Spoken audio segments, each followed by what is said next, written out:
bunch of molds. Oh, we're working on a bunch of molds. I've got a bunch of brush-ons here. I finished this mold up the other day, and I made a test cast with it. They came out pretty okay. It's this guy here. So we're going to turn this into the beginning of a piece of armor for the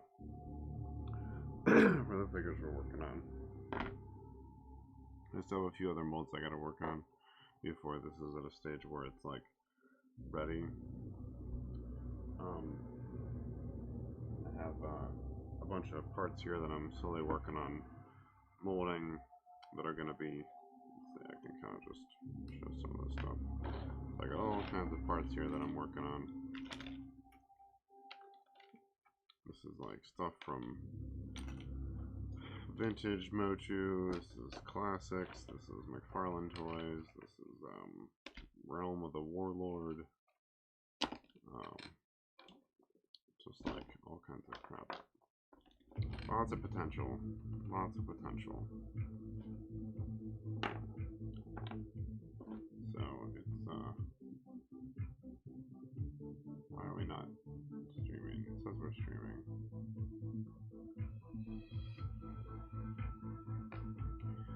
Like all this stuff I want to use. But so we're working on it slowly. Why are we not streaming? I don't understand. It says we're streaming, but then it also says we're not.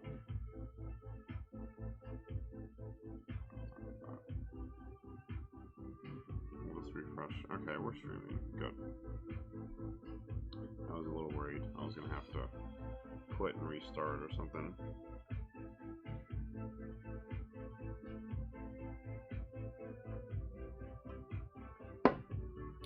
So this is all the stuff we're going to be working with. It's not the pieces we already have. I guess there's this guy too, but we already got the front of this. I think I'm going to skip the back for now.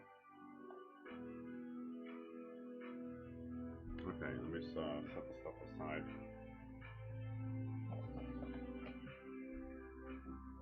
Just going to bin all this stuff for now. I'll come back to it. Well, we got plans. So many plans.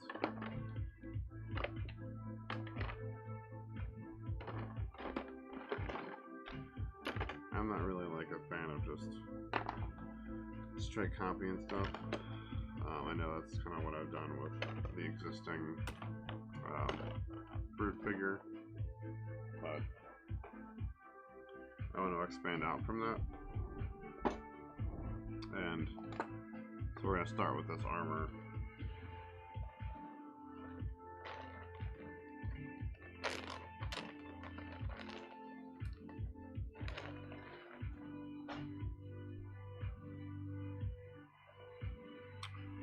Okay, so this guy,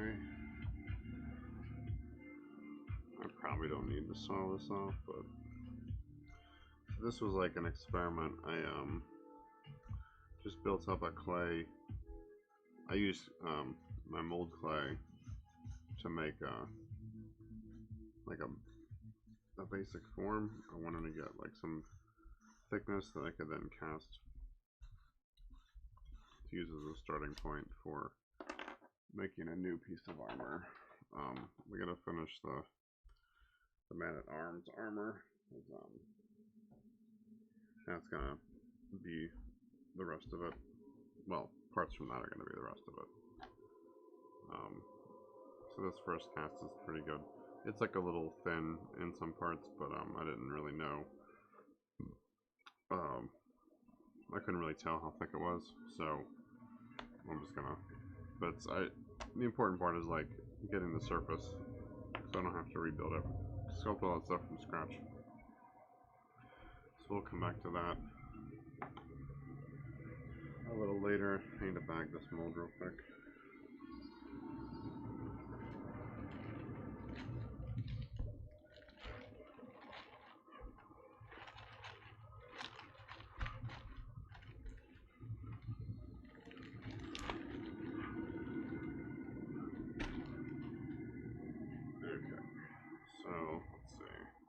So this is the head that I need to finish molding.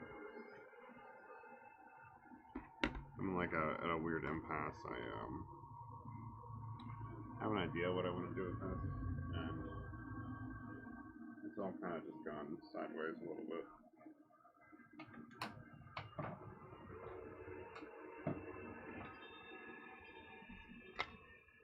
So I gotta finish this, figure out what I'm gonna do with it.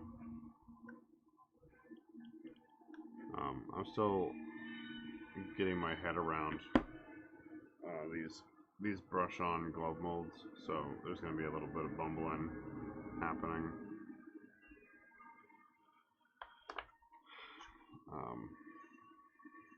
I wanted to use like a plaster shell on this, but these overhangs here, like this notch in here, this notch back here, I can't necessarily see this side. This all needs to be like smooth, so I either need to fill this in and fill this in so that the plaster shell pulls off.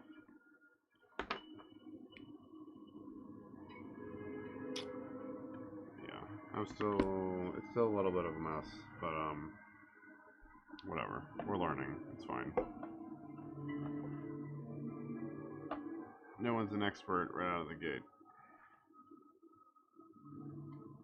Everyone's gotta learn and bumble and make mistakes. And that is okay. So we got a couple other things I cast just to use up. I gotta mix up like enough resin to even get it into the syringe. So I just have a couple other pieces here I'm gonna demold real quick.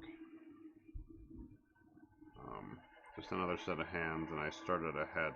It didn't fill the mold, so it's probably gonna be like basically nothing.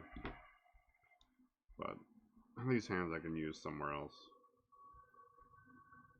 or just include them as a color option. Yeah, I think I have to just cut into this mold. I found that like some of these I have to cut in to get to the top part so that I can remove them.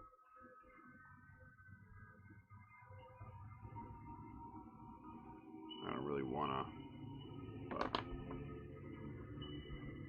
so we'll just try to work around it.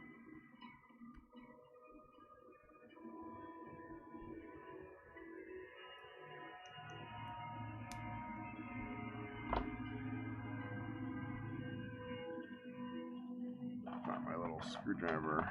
I have this like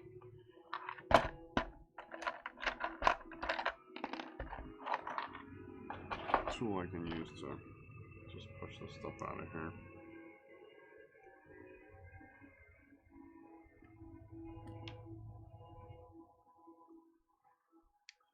Oh, that's right, this one's like caught.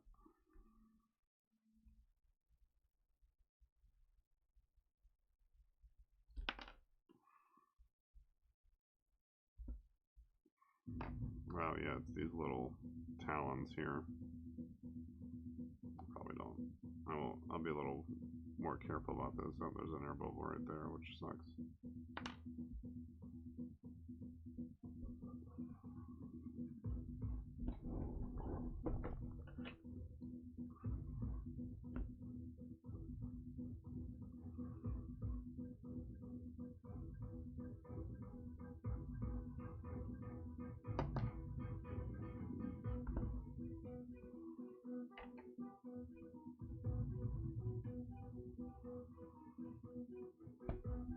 Alright, that's good. Let's see how this head turned out. Or how incomplete it is, I guess.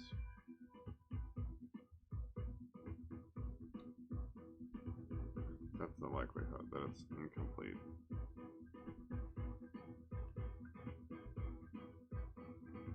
Well, it's mostly there.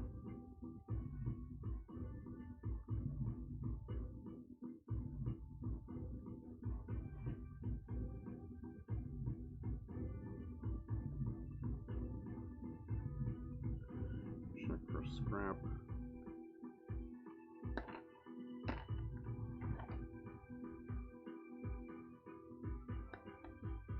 I swear I do not have enough time for everything I'm trying to do. It's a little frustrating.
Still some crap in there. That's why I like look past this stuff all the time.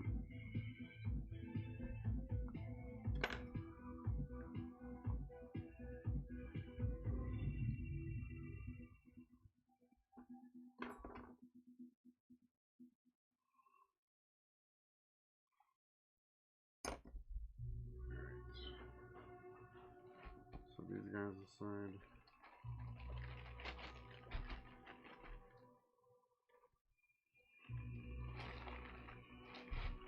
I need to add some outer layers to that hand mold. It's very, the walls are very thin, so it's,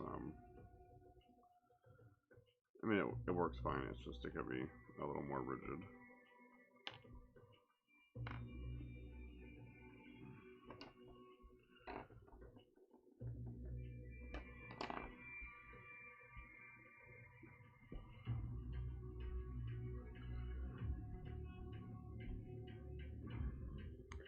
Next thing I gotta start doing is, I gotta start sketching stuff. So, like, I'm getting to this point where I'm starting to work, like, kind of blind.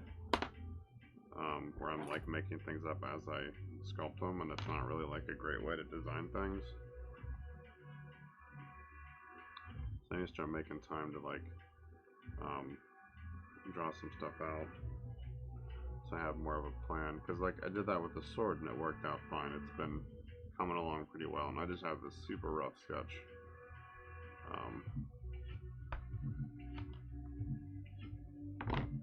I mean, this is the sketch for the sword.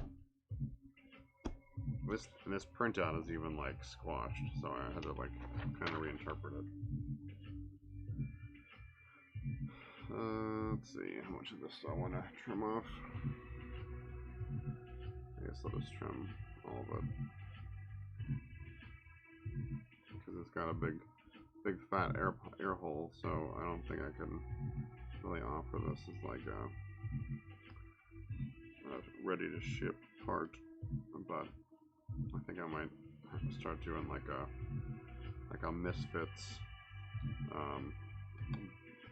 grab bag of just like, you want a bunch of miscast parts?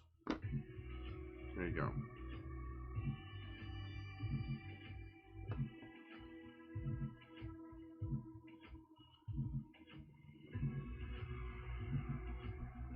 It's like, it's probably good for like customizers or other sculptors. Have some like fodder to start with, so you're not having to destroy like parts from actual figures if you don't want to. Oops. Try not to cut the thumb off.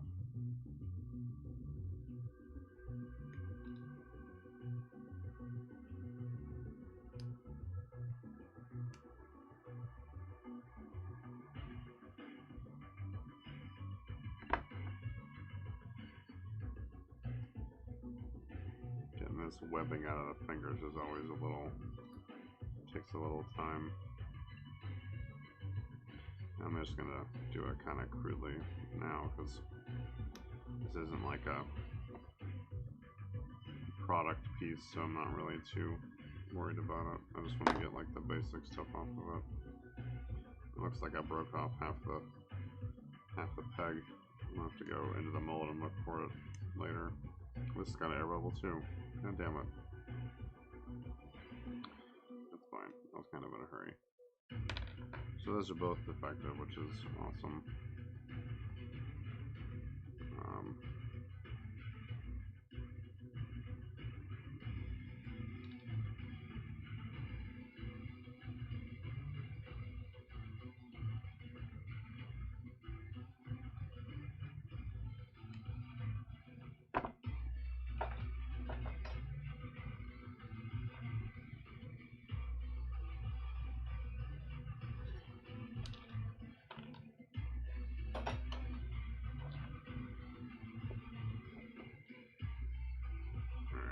This is all trash. These pieces can go into one of our scrap bins. Oh, actually, there's a lot of scrap here I gotta clean up. I didn't make time to clean up my workspace before I started today, so it's a little messier than I would like.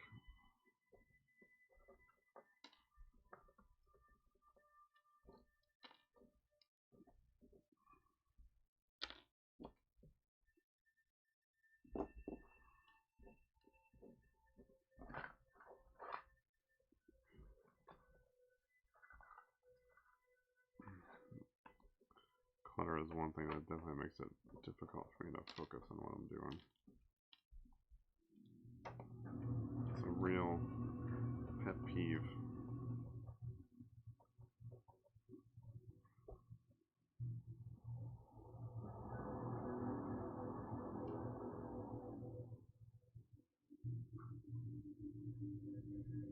I feel like if your space is cluttered, your mind is cluttered, and that can make it not easy to work. Well, not easy to stay focused. It's the wrong stuff.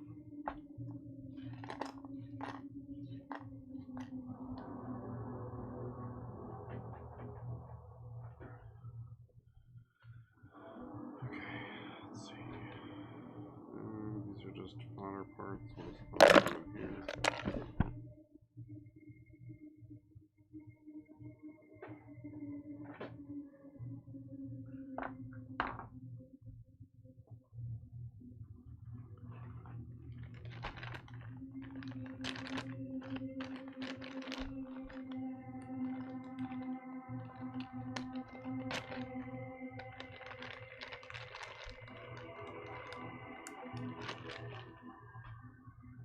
I don't know how anyone works in a cluttered space. I know people do it, but it is beyond me how they can. Let's see.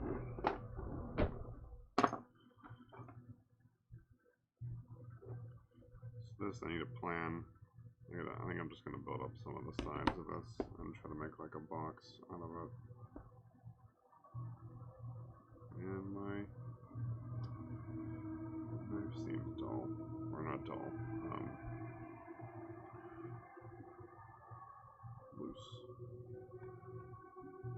I'm going to stick these back on when I put more silicone on it.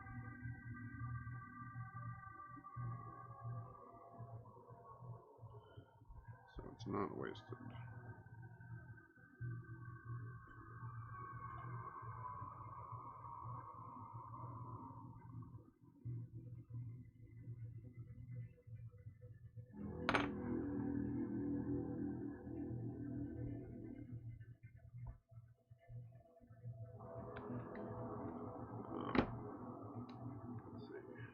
Alright, so I tore apart that big mold from yesterday, well, the day before I guess. So I'm gonna just build like a real basic like frame around this thing. I need something to contain it, otherwise it's just gonna keep spilling out onto the sides.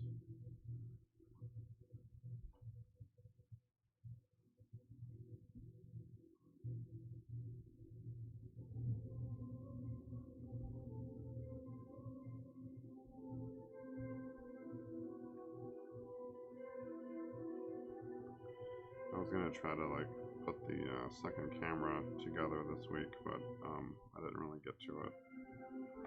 And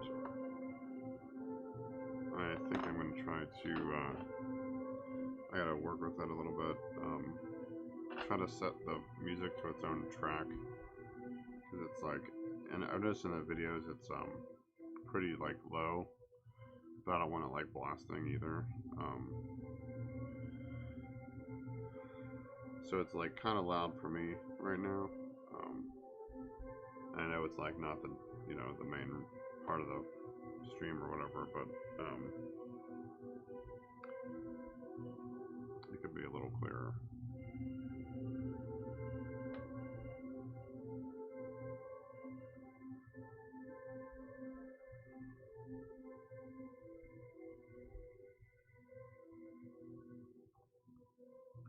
I think with these golf mold things, I'm like thinking too much about the just like covering the part as opposed to like the structure it goes in. That doesn't work. Here's my other one.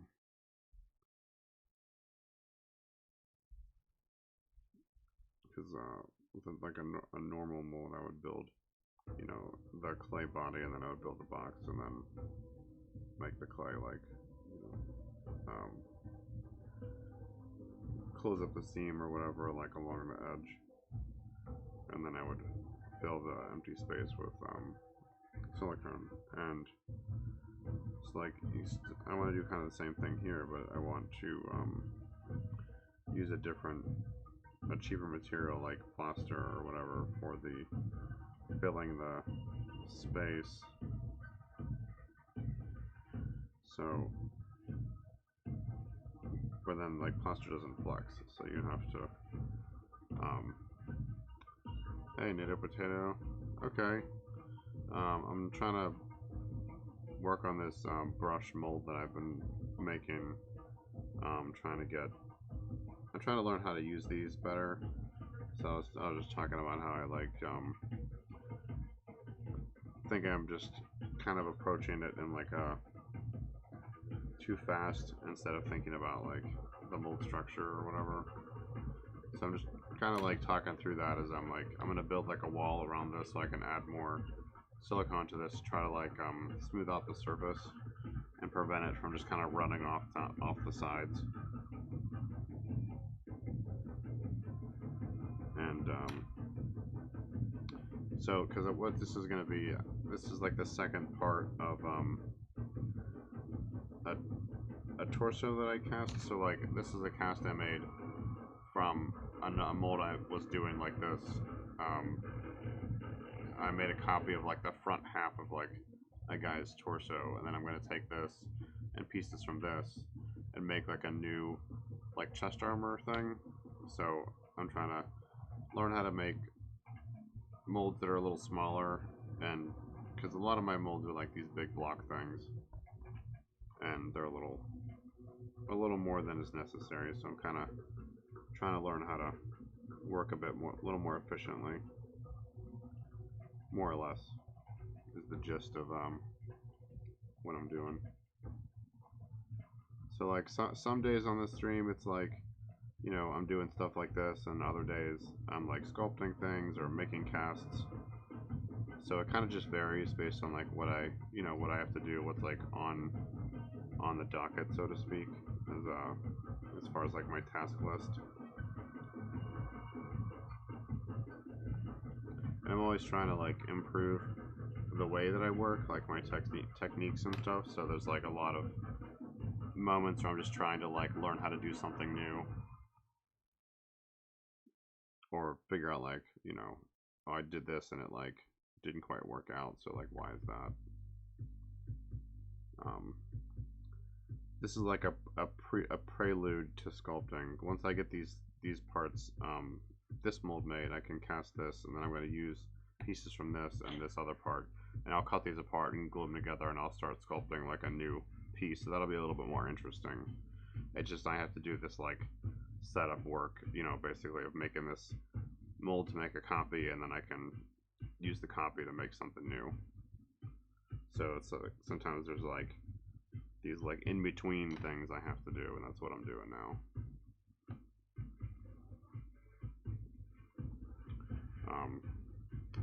This is just a really soft clay that I was told about by another artist I know, and it works. It's easier to work with than the stuff I was using before. It's called Sculptex. I think you can buy it anywhere. You can buy it on Amazon. I bought it from my product supplier just because they had it, so I picked it up while I was there. But it's like $4 for like a brick, and it like doesn't harden. It's very soft and it sticks to itself really well. And so when you're making things like this that are kind of temporary, where you need to build up like a form and then you're going to tear it down later, these kinds of like non-hardening polymer clays, which is just like a form of plastic, you know, they work pretty well for that kind of stuff.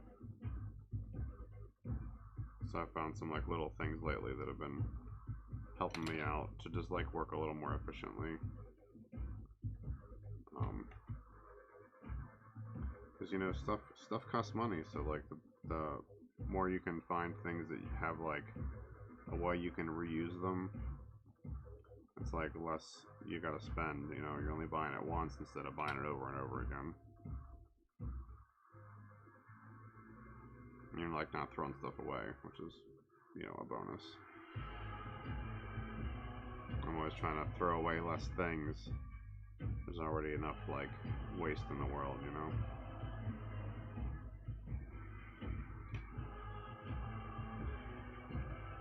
Yeah, I was reading a bunch earlier today on Reddit about, you know, just kind of where the state of where things are with people who had bought some stock from they're on Reddit, were like trying to encourage each other to like keep the stock and not sell it, to force, you know, these hedge funds into like a tough spot. It's pretty wild. You know, I can't say I feel bad for the billionaire hedge funds. You know, they get more help from the government than, you know, you and I get. So them getting railed doesn't make me sad. You jumped on the trend. You got nice. Yeah, I saw some people are scooping up AMC and sitting on it for the same reason. You know, it's like it may not blow up like GameStop did, but like, you know,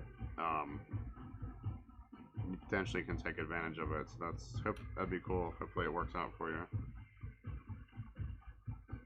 Yeah, it seems pretty wild. My friend had posted that she had some AMC stock. I don't know if she bought it for this reason or if she'd already had it, but like apparently she ended up selling out of it at like, I don't know, it was like $30 a share or something.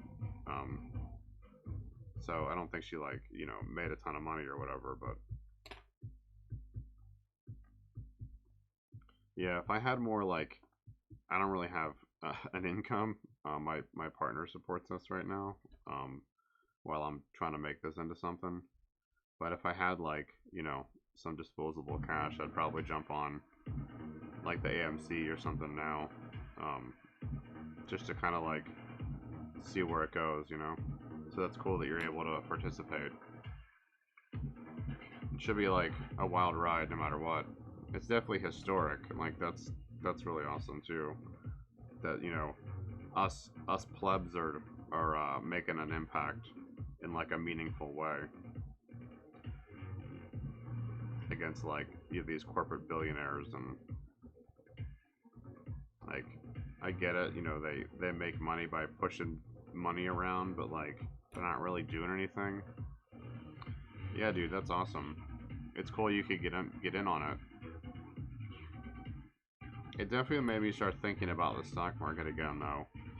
Like, years ago, I was like interested, and I, you know, would read a little bit here and there, but I just like never really had the cash. to kind of like start messing with it. But reading about like how the short stuff works, and um, like now there's all these trading apps you can use that make it easier. Granted, you know, they're like being kind of shady now, but it's still cool that like to be able to take advantage of that, and it just like the opportunity to learn more about it, you know, because clearly it like makes people money. Now, you know, we're all like, I I assume we can all kind of agree that, you know, the stock market's like this weird thing that gets all this attention, but it doesn't really help like you and I typically, you know. But maybe this is starting to change that. A few bucks every couple months. All this stuff went down. Showing up at frame C. Goodness, this is saved. Yeah, that's wild, isn't it? That like this like action to try to like screw over these hedge funds ends up like helping these companies out, keeping them afloat, which is which is like really cool because, you know, these hedge fund guys, like they were just banking on like these companies going under. You know, they're like happy when people lose their jobs because like those uh, they like make money on those shares. So like being able to you know, the normal people being able to buy some buy all this stock and force this like value potentially saves like tons of jobs.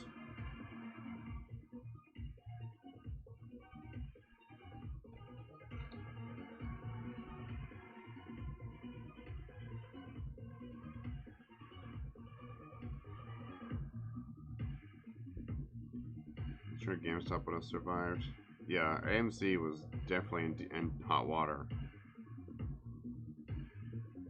Oh yeah, dude, I miss going to the theater a ton.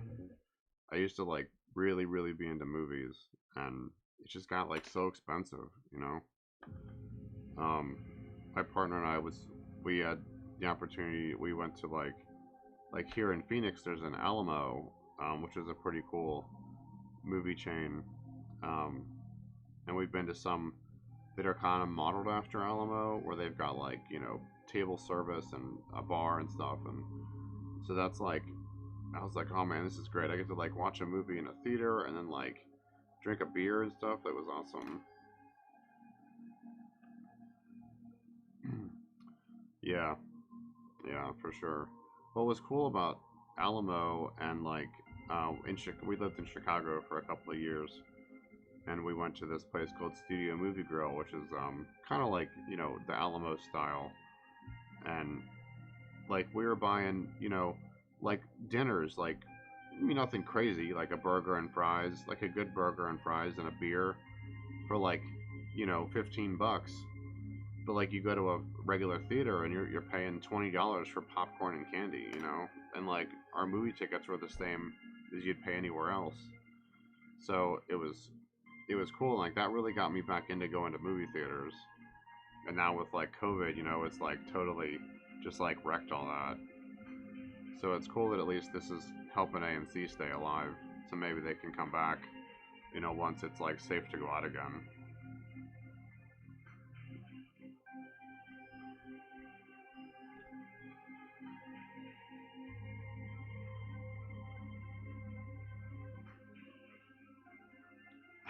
Yeah, you got to, man. It's too expensive. Like I'd buy like a I like quit drinking soda a long time ago, and but I drink seltzer, so I just get soda water and ice, you know. And so like I'm still paying like $7 for just soda water, but I'm like, well, I'm gonna get something because I know I got some snacks in my pocket, so I'll kick them $7 for this seltzer and, you know, um my ticket. So yeah, I definitely try to kick them some money because I know they don't make much of anything on the tickets. I'd have been psyched to see like the new Godzilla movie in the theater, but it's just, you know, I just don't feel safe doing going out, so we're just gonna watch it on HBO. Um, it'd be nice to be able to go back to theaters again someday, though. Hopefully by summer it'll be like, you know, a little safer. We'll see more people vaccinated. My partner's a teacher, and she just got her first shot today, so it's like, you know, one step closer. Yeah, dude. I mean, I'm in Arizona, and like, they barely have done anything. There's like, there's not even a mask mandate. It's just so many stores are like, you gotta wear one that, you know, you see a lot of people wearing them, which is good. But yeah, here, like, I think bars were closed for like, I don't know, a month, and then they opened everything back up in like May. And since May, it's just been a free for all. Yeah, I feel you, Dacitus. I definitely want to hit the Alamo back up as soon as we can.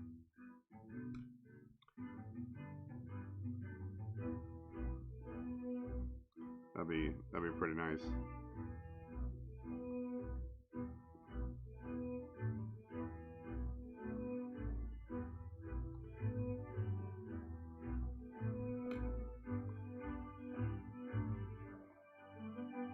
Yeah, we've been pretty conservative about going out. We just, you know, do our grocery shopping. Sometimes we order them delivered. That's it. We don't like go out and do anything. Yeah, dude. I got packaging from the first series I did over the summer. It's not like with a if you've looked at some other toy artists on like Instagram and other sites, or Facebook groups or whatever, a lot of them are doing the traditional, like, you know, carded back with a blister, and those are cool. Um, but mine ship all uh mine ships disassembled, and they come with a little guide to like tell you how to put it together. Because there's a couple of spots where like they may not be like, you know, clear. Because early on, people seem to like, you know, that everything's like in pieces and they get to like put it together. So I just kind of ran with that. But yeah, they'll be bagged with a header card, and there's a couple inserts that come with it. So yeah, they'll be packaged up. Um, if you go onto my Instagram, there's some pictures from over the summer of what the packaging looks like. If you want to get a peek at that.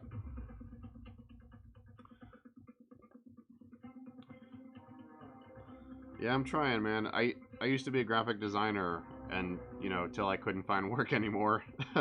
uh, so you know, those skills stick with you. Yeah, yeah, Docidus. I'm like really stoked about it.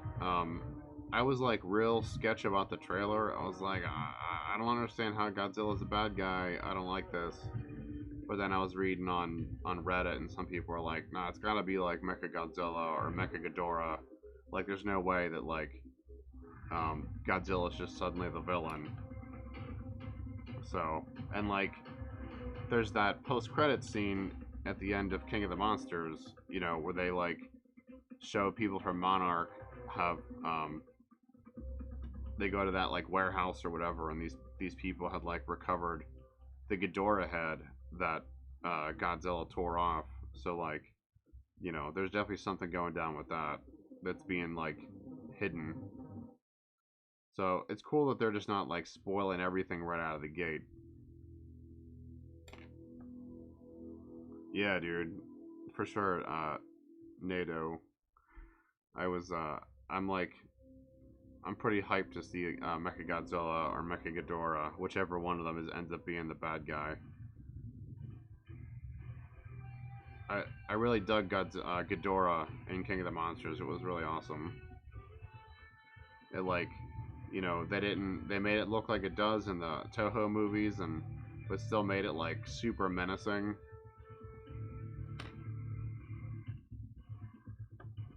Yeah, dude. I love kaiju stuff. I grew up on Godzilla, man. It's like one of my favorite franchises ever.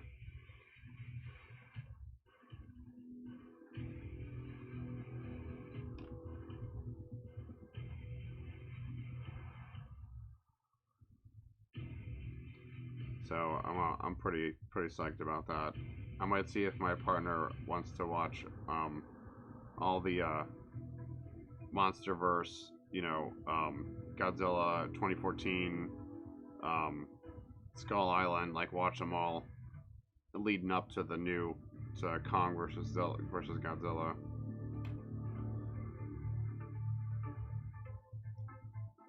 Oh yeah, I agree with that on their size there, NATO. Like, and you like saw some of the other Titans, and they were just kind of like there, you know.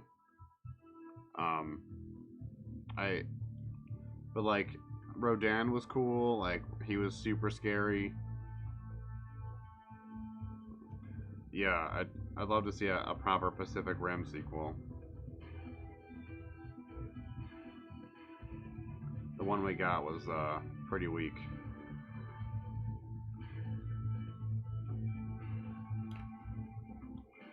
Yeah, even a crossover would be cool.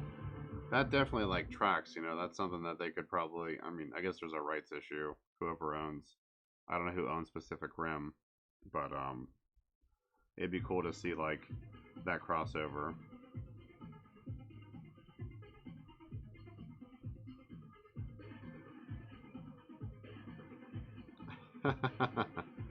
Yeah, dude, I know, I know. It was like it was not good, and I'll like I'm real generous. I'll give shit a pass, man. Like I'll find something I like about it, but that movie was tough.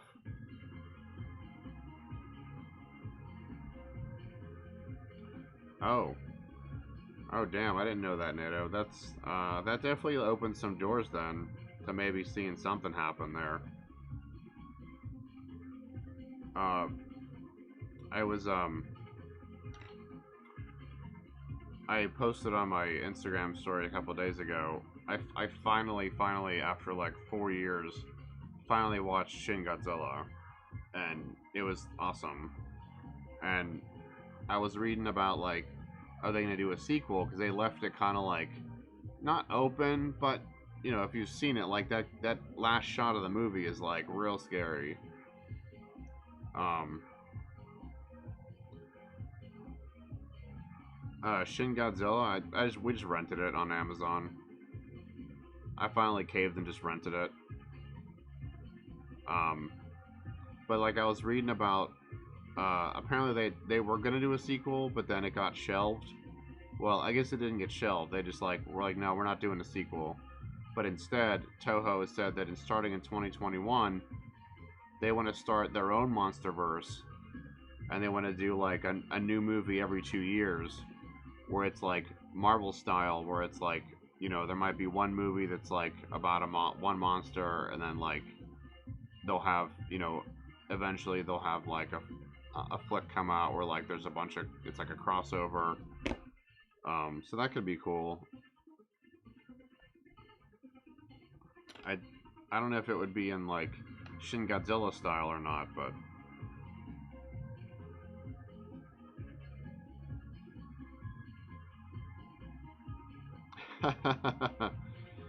yeah, I'm totally down for like a Godzilla MonsterVerse, potentially with a Pacific Rim crossover. That'd be pretty wild.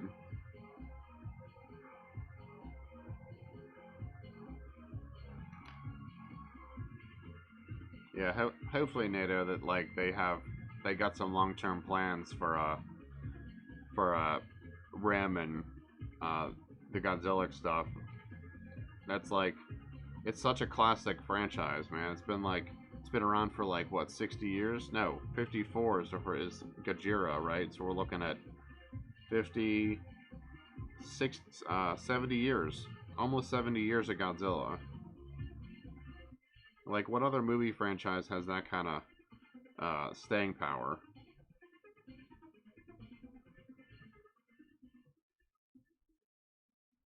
And I was like, a while back, I was reading about it. After I watched King of the Monsters for the second time, I was like reading some stuff online, and so I subscribed to the Godzilla subreddit, and I was reading some stuff on there, and people were talking about how there's like, um, Godzilla's not one big universe.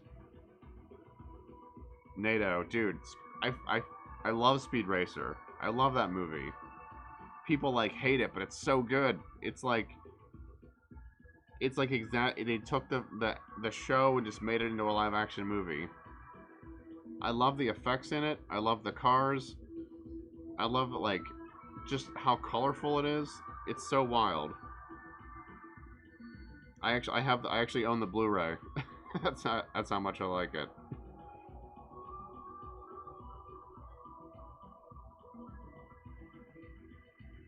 Yeah, dude. It's awesome.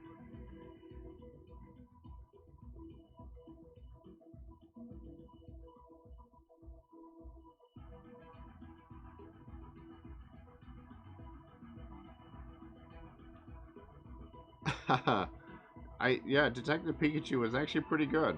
We watched it we watched it over the summer or in the fall or whatever.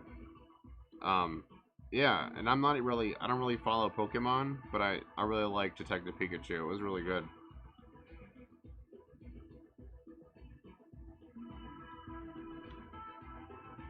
People give the Wachowskis a lot of shit, but they're like they're pretty good directors.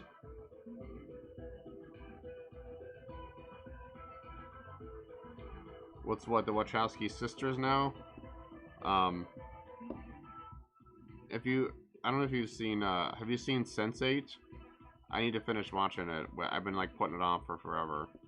But it's this show they made on Netflix, and it's like it must have been like I think one of them had transitioned, um, and so like Sense8 is like very kind of like speaks in that language, you know, of like living like a self inside of yourself. Um, it's pretty good. It's like very emotional at times. But I was like, there was this long gap between season 1 and 2, and I had read that like it was like Netflix had canceled it, so I like lost interest in watching it. But I need to like make a point to go back and finish it. Um, and there's an there's another movie that I like. I think they did it. I'm like I gotta like check now because I'm not sure before I say anything. Let me pull up IMDb real quick. IMDb. I just want to double check before I look like a dummy. I mean, more than I usually do.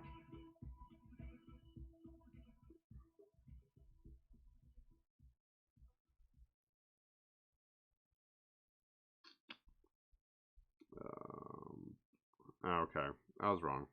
Never mind. So I was the movie I was gonna mention. I thought the Wachowskis were involved, but they're not. And the more I think about it, the more it makes sense. Is Ninja Assassin? It's just like this wild action movie, but it's like this like super stylized combat. Um, and the main character like uses this like knife on a chain, and it's like just bananas. Ninja Assassin? No. You're thinking of Kung Fury, which was also pretty good. And supposedly there was going to be a an actual movie that's like not not a direct pickup from the short, but like takes place in that world or whatever.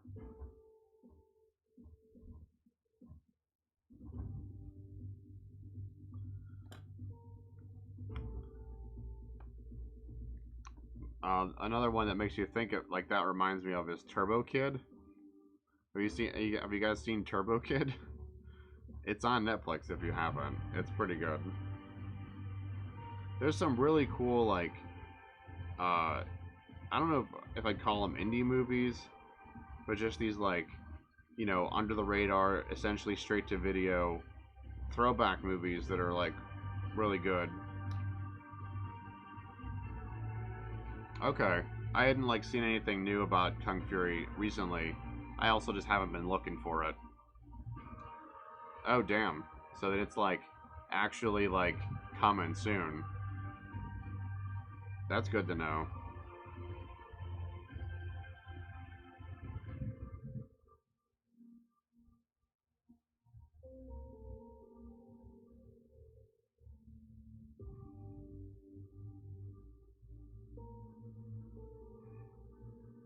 Haha, man, that's great. I uh I love that song that Hasselhoff made for it. It's like I have it favorited in my Spotify list. Um, I can't remember the name of it now, but it's pretty good.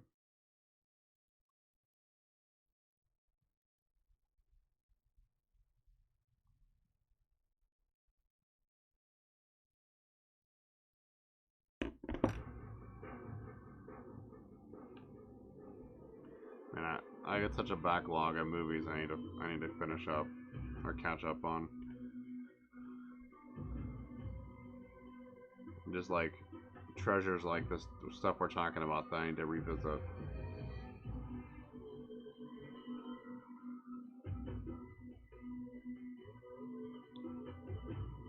I was I'm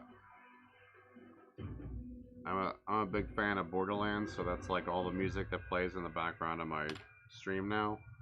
Um, and apparently there's like an actual movie coming together, but they're like casting like Kevin Hart as like one of the main characters.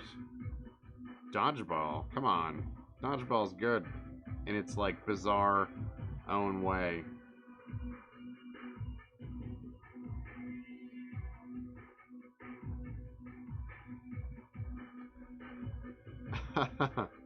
I mean, there's some good lines in it though.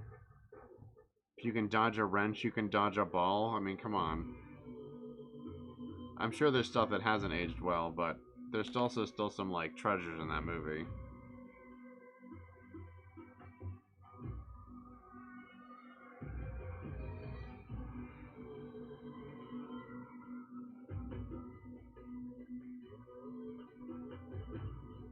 Some treasures.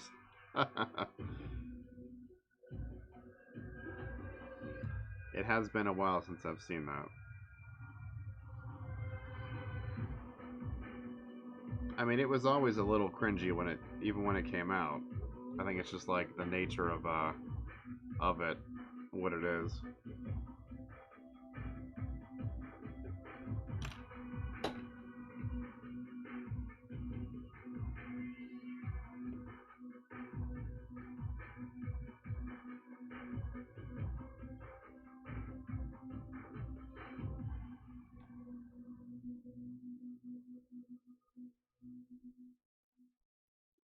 I've been looking for stuff to watch lately. We started a show on Netflix called Search Party. It's very weird, but I think it's gonna like build up into something.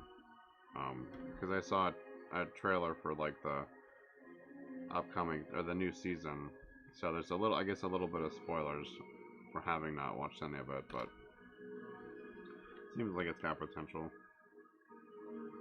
All right, so can I start building this up? Let's see.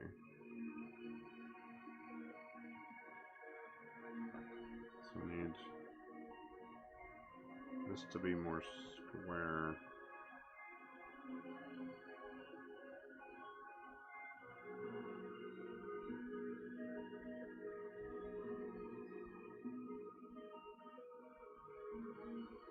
Alright, I'm not trying to build this thing the whole way up. I'm just trying to figure out what I want to do with this.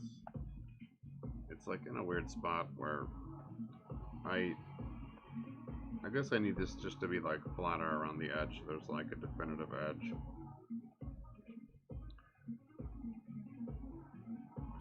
So I could probably actually push this in a little bit. Probably be a little bit more square.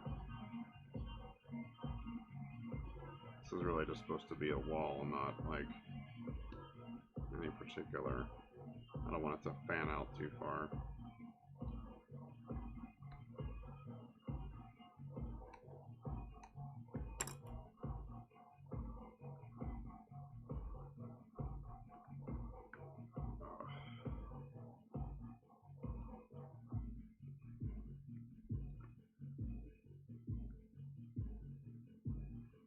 So what games is everybody playing lately? Anything good? I need to branch out from playing my one and only. My partner has started playing Fable 2. We talked about this a little bit after this. She was looking for something that was like kind of Zelda Breath of the Wild adjacent, and like we only have Xbox, so I was looking through stuff we have, and so she's been enjoying that because it is a pretty big departure from like Borderlands and stuff like that, where like you've got like the action elements, but there's also just a lot of like RPG and I wouldn't call it social elements, but like just like player character development or whatever. And I guess it does have social stuff in it because she like bought a house and has like you like get married and have like kids and stuff, and it's kind of weird. But she's having fun with it.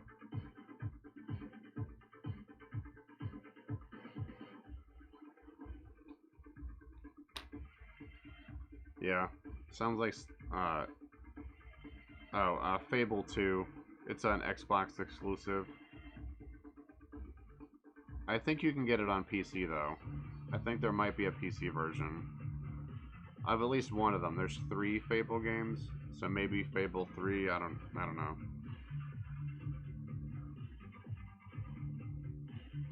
It's like a RPG, but there's like you can like have a job and own property and stuff, and it all affects like your standing in the story or whatever. I don't. She said like the beginning is your character like witnesses like this terrible event, and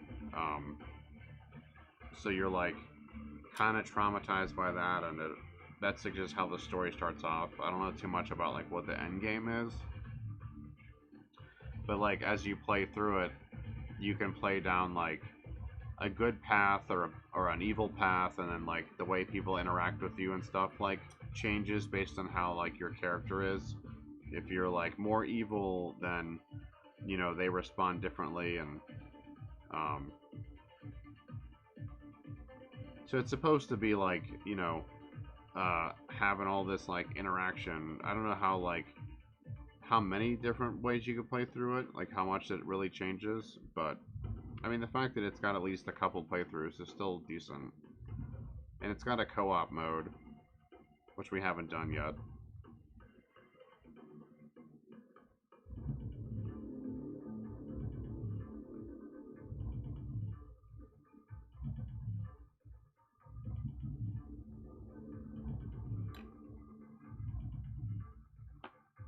Okay. Yeah, you could look on, I don't know, Microsoft's website or something, see if there's a PC port of it. As far as I know, it's an Xbox exclusive, but it's also like a 360 game, and there's just like an enhanced update if you have it on like a newer console, or well, you have it on the one, so like you could probably get a 360 pretty cheap now.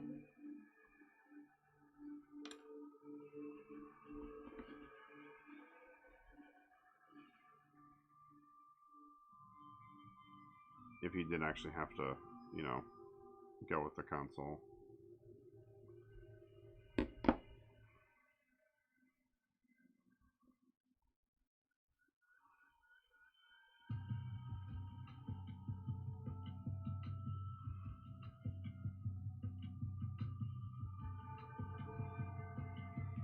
Alright, is this worth it?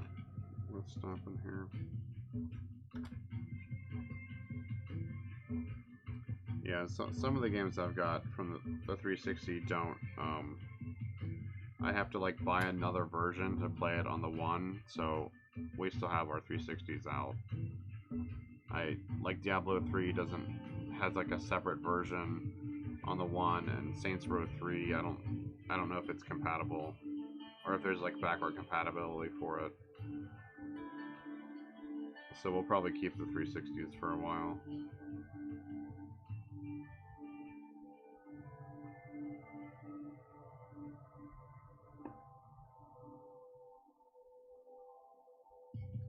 If you go PlayStation, I'm sure there's a lot more like RPGs and stuff you could get if you grabbed a PS3 or even a PS4 at this point. I guess it just depends what kind of RPGs. Because like the more traditional like JRPG turn-based stuff is going to be mostly PlayStation. Your Final Fantasy type stuff. Whereas like my partner doesn't like Final Fantasy, and neither do I. It's just too slow. I know some people are into the strategy and planning out your attacks and stuff. I'm just not into it.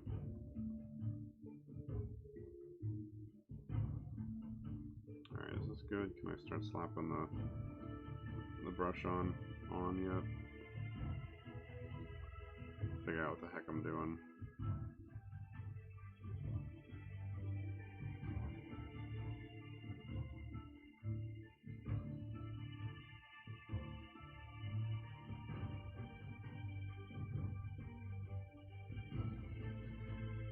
Yeah, I'll get a Switch eventually.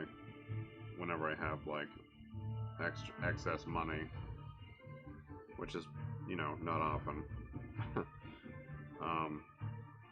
However, I think I don't know if it's just Borderlands 2, or if it's all the previous games are available for the Switch. So that's something you could pick up if you're interested. Probably pretty cheap because they haven't been trying to price gouge the ports, which is nice.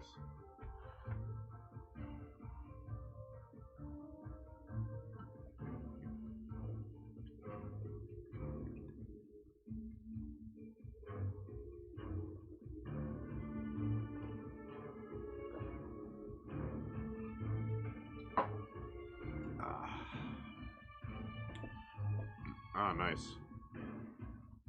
Yeah, part of what I like about Gearbox is like, you know, they support offline multiplayer, you know, on all the platforms that they can. So you don't have to pay for like a subscription or whatever to like play with friends.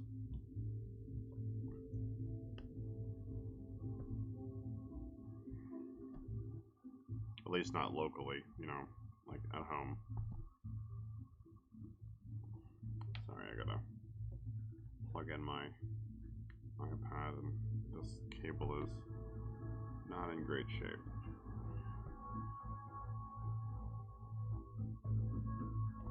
Gotta find that there's the sweet spot for it. Alright, let's see. So I wanna put a layer. So I want to put a layer on this. This thing, it's not, I need to like cover I can still see the parts through it, so I need to cover that stuff. I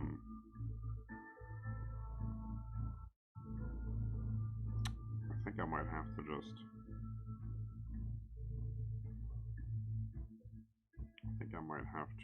just do silicone on this and just kind of let it go. So I gotta trim this stuff off the side here.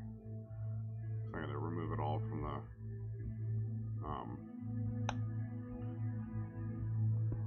acrylic, because I gotta put the little alignment dots on this.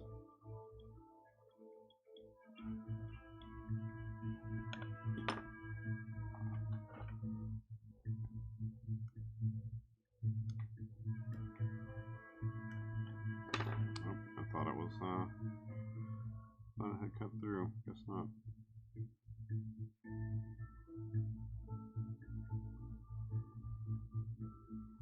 There we go.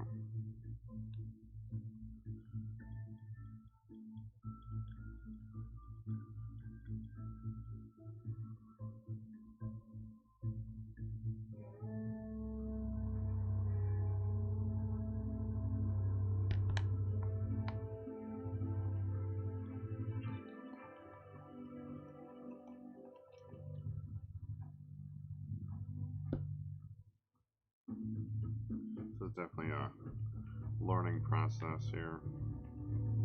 Like I'm making more of a mess than anything else.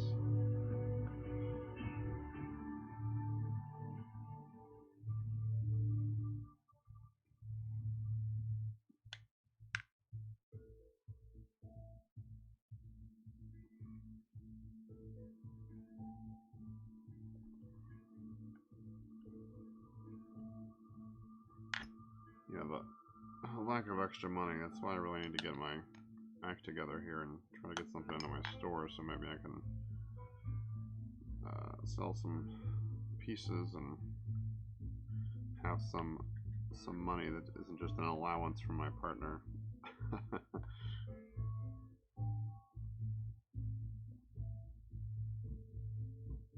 I'm a big boy. I make my own money.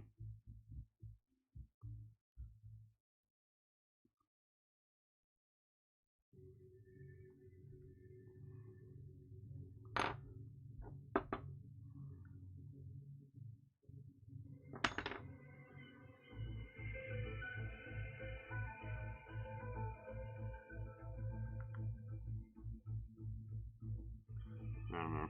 I at least enjoy this, like, learning process. Otherwise, this would be really unfun.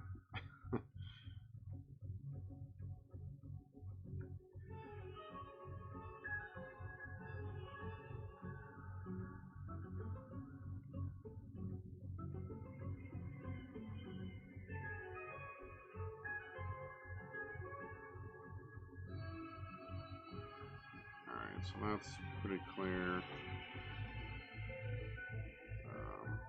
That can just stay. Alright. Toss that. Gotta do a quick cleanup here.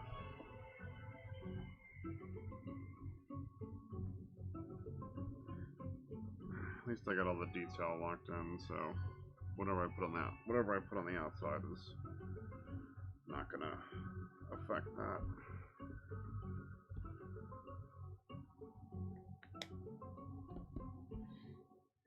So I gotta close this up. So I need another tall piece of acrylic. I'll get my glue gun. Get that warmed up.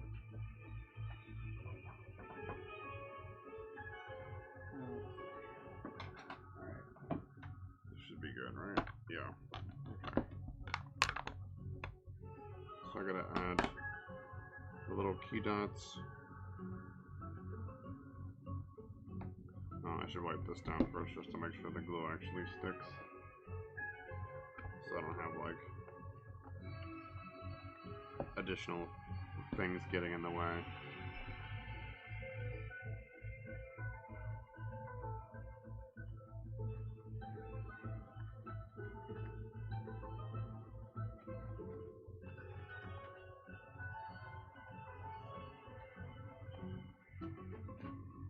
Alright. He's good. He's good, he's good. So, while that's warming up, I can toss a layer on this guy. At least get that a little further along.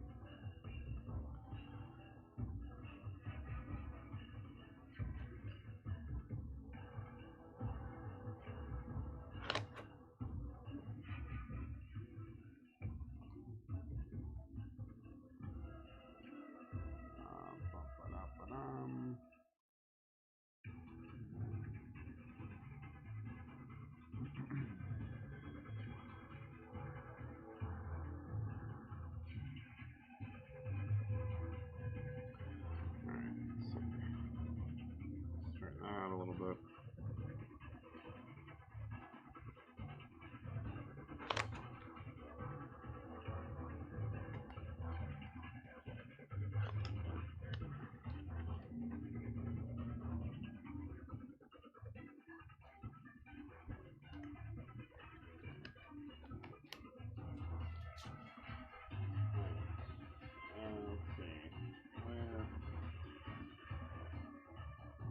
other half of my rebound gone?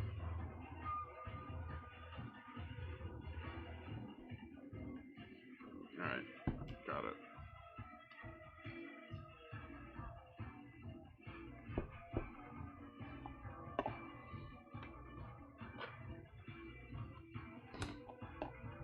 So we'll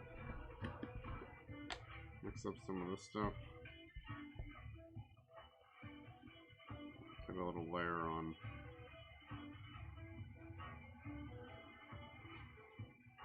this guy.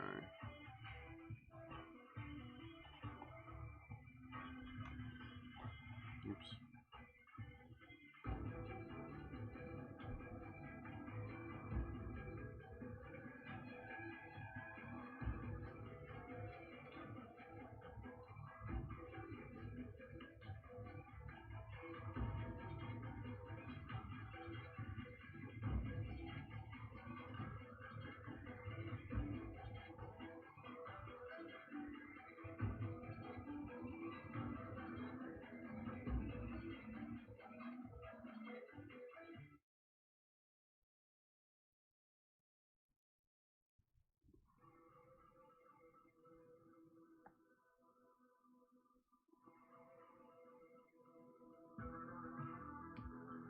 It's always a little annoying, just trying to get this, as much of this into the container as possible is always a little tedious.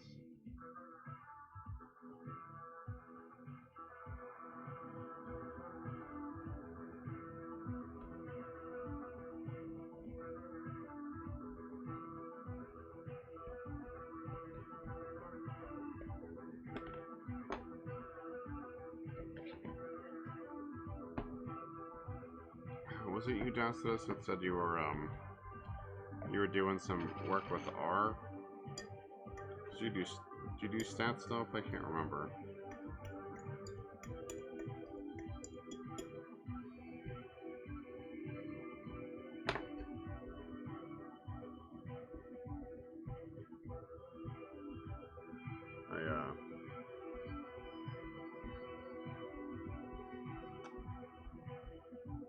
Yeah, I like dabbled with it a little bit a few years ago to see what it was like, because my partner's trying to, well, she was like feeling like it was a thing she needed to learn, but I guess once she like pivoted to anatomy, it kind of became less important.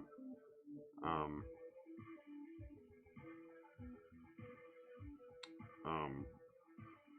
mean, there's like, you know, resources for it, obviously, if you want to like learn or whatever, but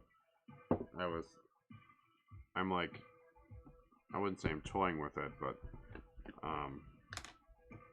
I'm like feeling like I should dabble with code again, because there's this like, I have this other project kind of on the back burner if this whole toy thing doesn't work out. I have this like app idea, well, it's more of a site, not an app, that I think the Magic community would like, well, at least a portion of them. So I kind of like tinker with that when I'm wanting to do something different. Most of what I'm doing now is like all spreadsheets and stuff, just as like an MVP, which is web startup terminology for minimum value product. So it's like, what is the minimum amount of features your app or site or whatever needs before like you can take it to market. And so I'm kind of like sketching around with I'm just using Google Spreadsheets because you can plug it into stuff and you can script it, and you know, it's like in a browser, so there's nothing to install. So I'm kind of dabbling with that, and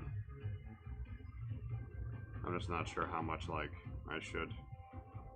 how much time I should invest in it. I mean, minimal time now, but it's the kind of thing that like probably could be good if I actually could ship it.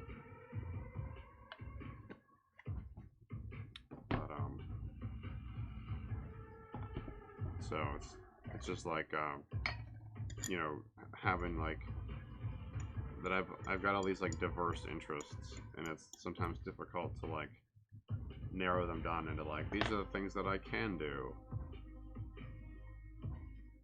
Because I feel like my hireable career is pretty much at an end. So I have to kind of think about like what I'm gonna do on my own if like this doesn't work out, you know. But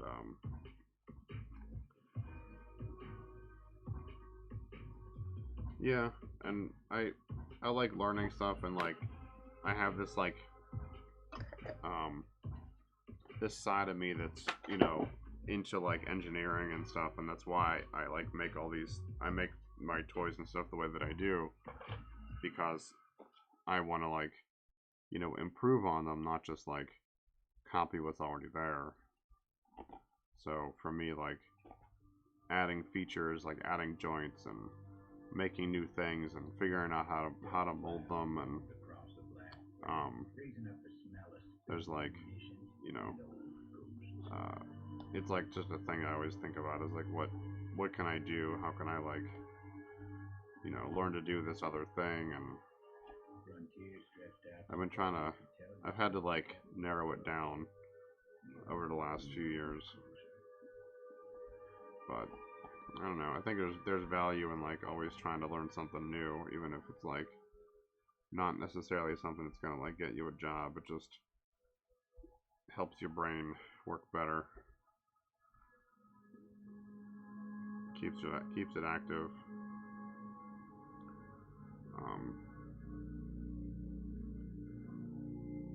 so like, you know, the R stuff, you know, you could like dabble with it a little bit here and there. Maybe like one day a week, spend like, you know, a couple hours on it. Because that, even a couple hours a week on one day, like will still, you know, you'll still learn stuff and um, expand like your abilities, and like you don't have to be a pro, but just being like adept, you know, knowing what it is and how to do like, you know, some basic stats or whatever with it. It's just like another tool to have in your belt, you know, especially if you know if it's relevant to your field.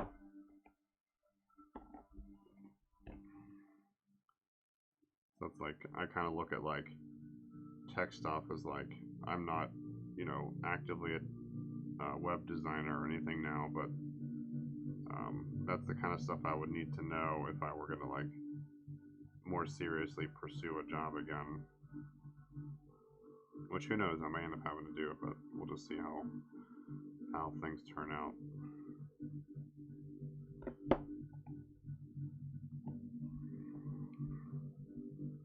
Yeah, it's definitely good to stay flexible, like you said, Tacitus. Because you never really know what's gonna happen, you know, where life's gonna take you. I still want to like I need to like learn more about how to garden. I like don't if I like had to grow my own food, I'd be in real trouble. I don't hunt. Never learned how to hunt. Don't know how to fish. You know, not saying like everyone should know that stuff, but it's just little things that I think about sometimes.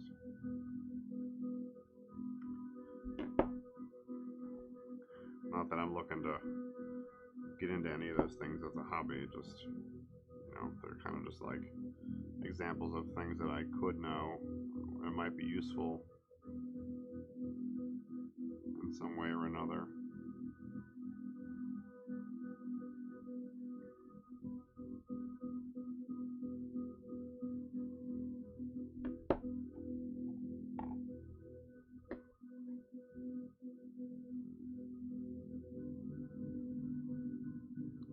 I mean, there's probably some aspect of making these figures that I could apply to other things. Like I understand how to make a mold and what to like, how to think about like optimizing my workflow and resource management, I guess. I don't know. Whatever. Stuff.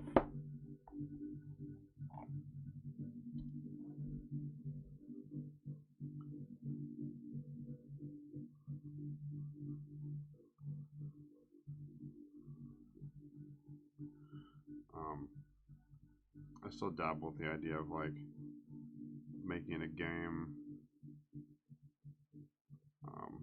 as like another creative path I could take. I mean, none of that's like things that are, you know, on the front burner. They're just like simmering in the back.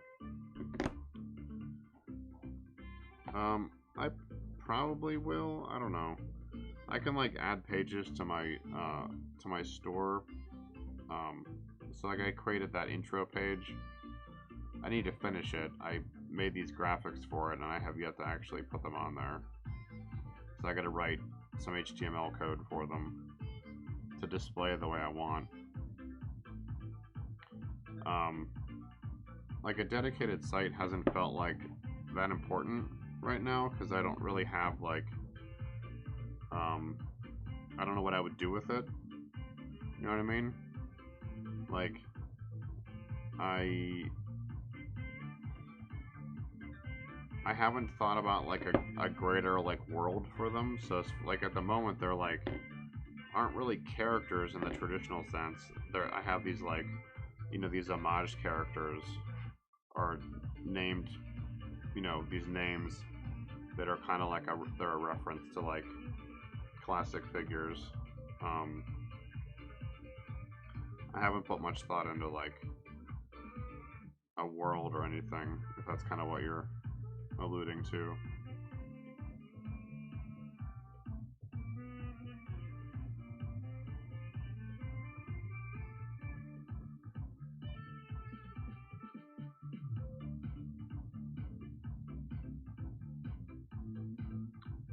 I mean, I could see a site being useful in some way, though. I guess I can just spend a little bit of this on this. I'm just gonna pour more over it, so it doesn't really matter.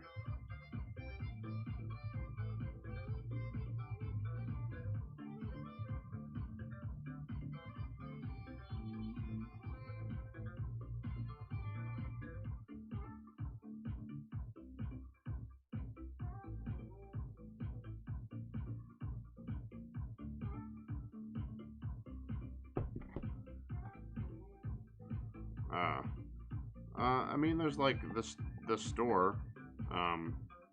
It's neobrutes or neostalgiatoys.storeenvy.com. I mean, I have that site. It's just a storefront through Store Envy, but it's like there's not much to it right now as far as like information. It's really just like the product page and the intro page, and that's it.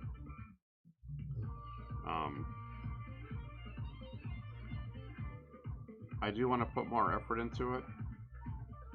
I want to, like I said, I want to finish building out that intro page.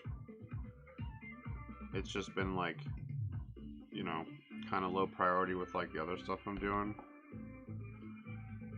Yeah, if you go to in the about section here on Twitch, there should be a link to it.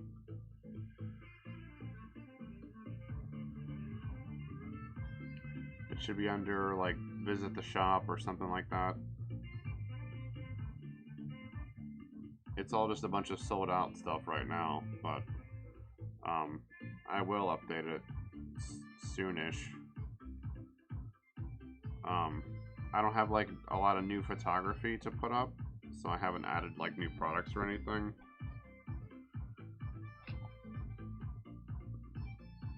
Like I said, there's no like lore or anything yet, so I don't even know if I'm gonna do lore.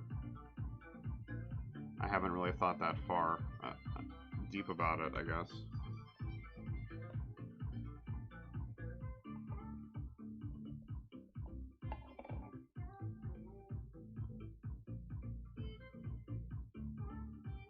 It's not like the most intuitive thing for me to like manage, but it's like, you know, it's there. I do need to spend a little bit more time with it.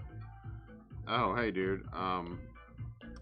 I just switched to I put like I added a little bit of silicone to this, and I'm just using up the excess on this, and I'm gonna pour the second half of or part of this.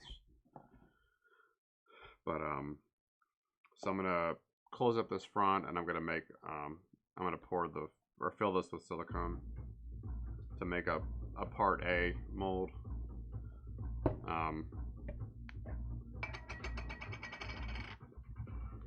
Dacidus was asking me if I got a site for my stuff, and I said yes, but there's not much on it right now.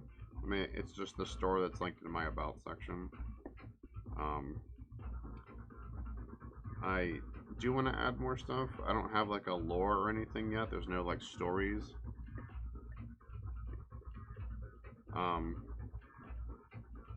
Yeah, there's some like data.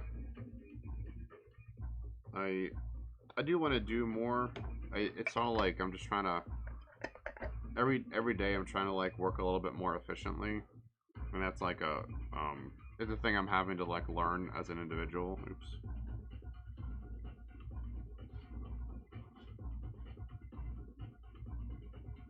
Because it seems like it would be easy to transition a hobby into a job, but it's like not, because you have to like self-motivate, and then like, you know, I kind of learned really quick, it was like, well, it's not just like making figures, I have to like have a site, and I have to like promote it, and I have to, you know, be active on social media. And then I started streaming, and I was like, oh, and now I gotta make graphics for this, and I have to like make sure that the video and audio quality is good, and I have to like, you know, make a schedule for that. So it's all these like little things I'm just like learning to be better at, like so every day is like a little bit of a struggle, but you know, it's also like enjoyable to be always having some new like angle to like kind of learn about or think about.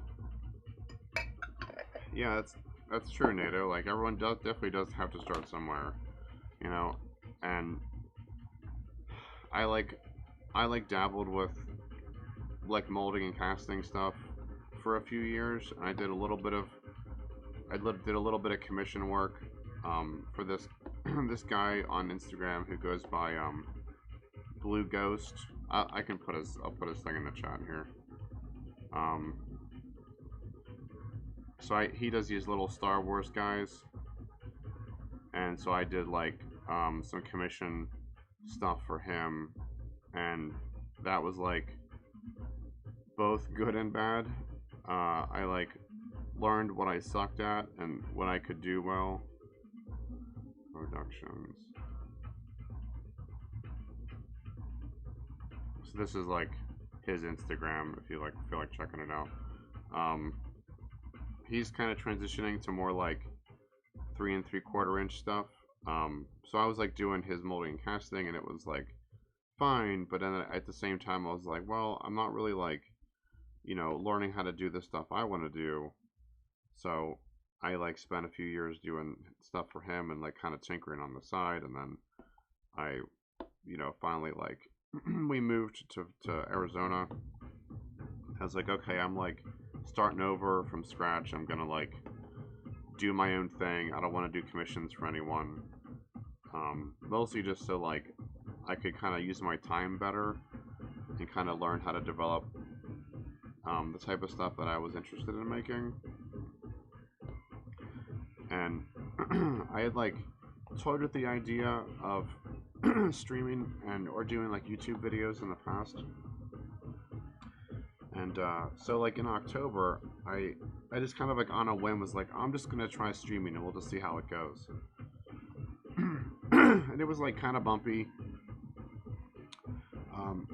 One of my followers from Instagram, he came over and was kind of like pep talking me and got me to like talk more about what I was doing, and so that it just kind of started from that like one day. And I was like, okay, well, I'm gonna stream 3 days a week, and I'm just gonna make myself like be at the desk, you know, and try to do as much work as I can. And so all that effort has like, you know, gotten me to be more productive, you know, to like use my time better. So it's been like a good lesson for myself to just learn about how to manage my time better. I mean, it's like a work in progress, you know, like, I still procrastinate, I still put stuff off, I still, like, you know, goof around on Reddit too long, and, read magic forums, and when I should be doing other stuff, and so it's like, you know, I gotta, like, I'm always trying to be better, but, you know, like you said, NATO, you just gotta, like, start somewhere and try to just improve, you know?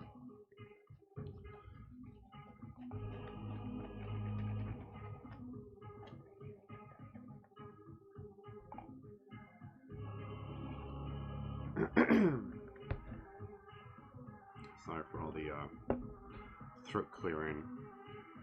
I need to drink a little bit of water before it's just getting kind of dry.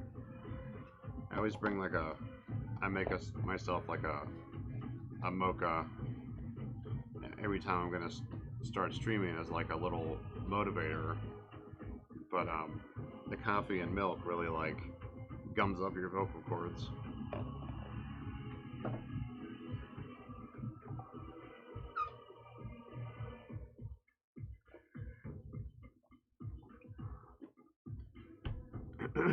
Okay. So, oh, I hear my devil cat. Hey, what's up, Sabretooth? I saw the notification for your message earlier. I just, you know, because it was like on another platform, I couldn't really like respond. I wasn't sure if you were watching or not.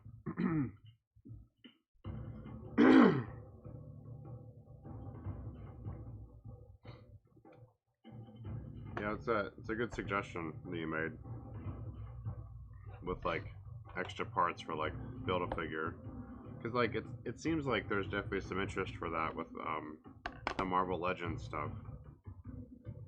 And I think DC does it too.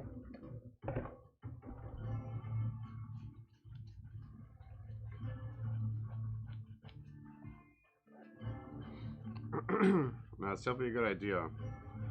Yeah, you're always like bringing something useful, you know. So I definitely appreciate it.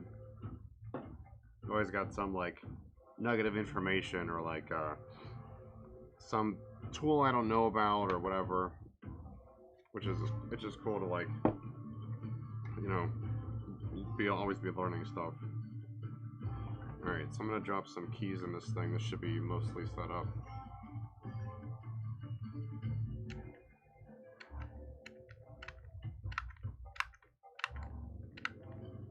My gun will cooperate, that is. This thing can be really finicky some days.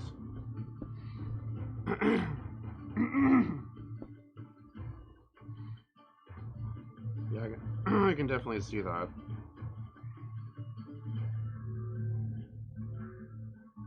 I'm like finally getting to a point where I'm gonna have like other parts, you know, so it won't just be like everything looks the same.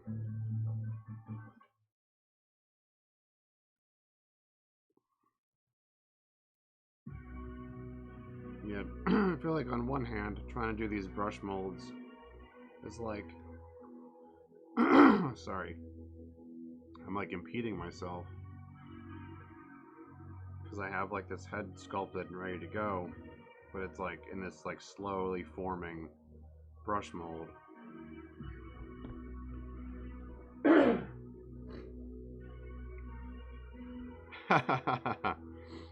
Yeah, that's true. Gotta move that product.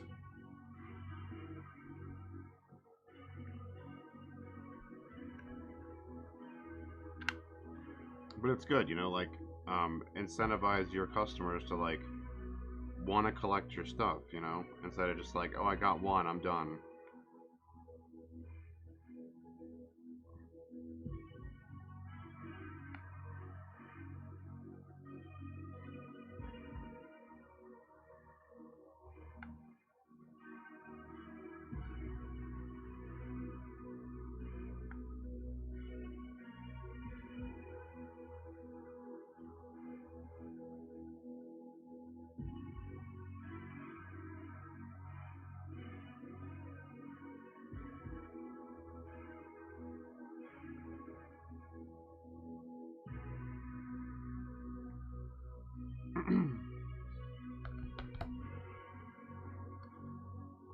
Yeah, I actually, I had that idea too, Sabretooth, about the accessories. So like, I'm thinking about like, cause like, I'm obviously going with like a Borderlands theme here with like the music and everything. And so I had toyed with this like not last year, before I moved, when I was living in Buffalo. I started toying with the idea of like, well, what if I made accessories that were like, um, based on like the way the gun manufacturers work in Borderlands, where like you have, you know, 5 or 6 gun manufacturers, and the way the game generates weapons, because well, you've got like these preset ones, right? Like ones that have like names and stuff, but then there's like the randomness is like you have, you know, every gun manufacturer makes a grip, every gun manufacturer makes a barrel, um and like the game will randomly assemble those pieces together, and then each of those components has like different properties, so then that generates the stats for the gun that you pick up off a drop. um so I thought it'd be kind of cool to like have that like Borderlands type model where like, you know, they're like, whether it's like guns or whatever, made of different parts, and they were all designed on this like platform where you could swap the grips around and swap the barrels and stuff to make like to design your own guns. And you could do the same thing with like swords and stuff, because like this sword I'm working on here is like, it's gonna be 2 pieces.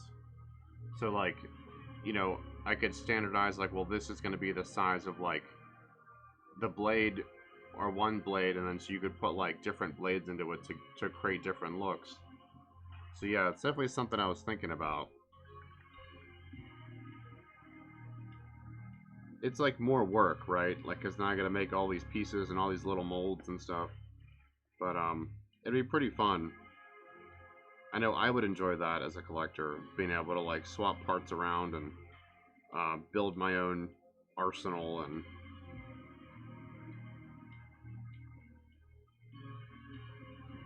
so I was saying earlier before you came on that like I really need to start drawing again. I gotta start sketching out ideas and things, because I'm kind of just like blind sculpting at the moment.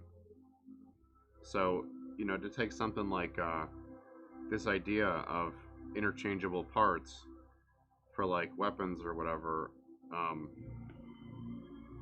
you know, you gotta like plan it out and be like, okay, well, how are they gonna connect together? Or like, what's this, you know, what do you start with? Do you do like just a rifle and you do different like grips or whatever? So it's just something I gotta like think about.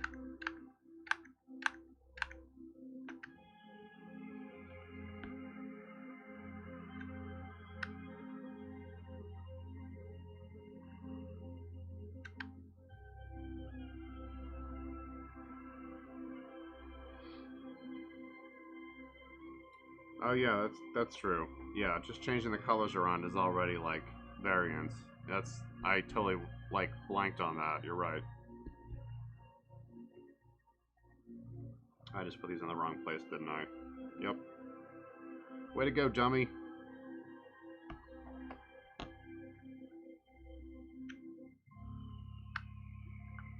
See, I'm so excited about making uh, swappable weapon parts that I'm like being a dummy.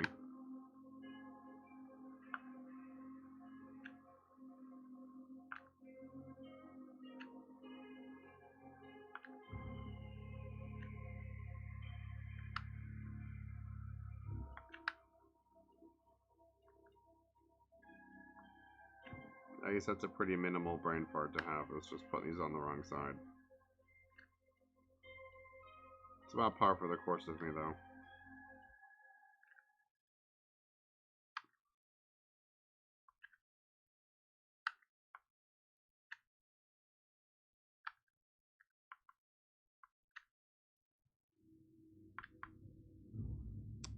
I should have bought more of these glue sticks. I think I've only got like one left.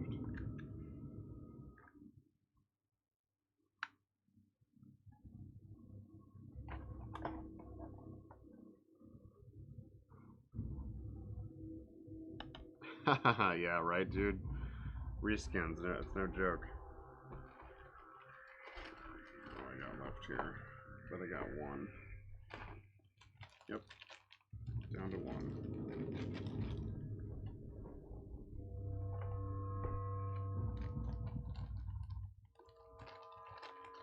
Yeah, I definitely need to up my sketch game here, so I can get some designs cooking. All right, that looks fine. So let's, eventually, I will get around to the fiberboard. It is still uncut. I am a very sloppy maker.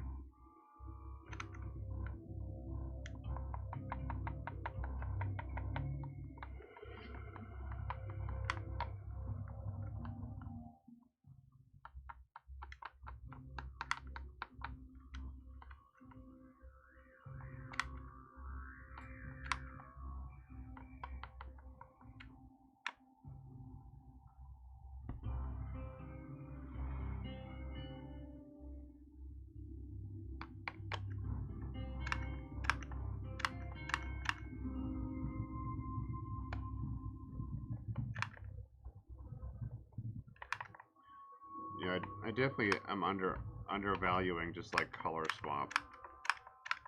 I really should pay more attention to that.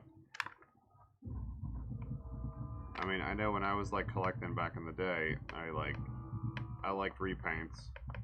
I knew it was like, you know, just a way to like get my money, but I still bought them.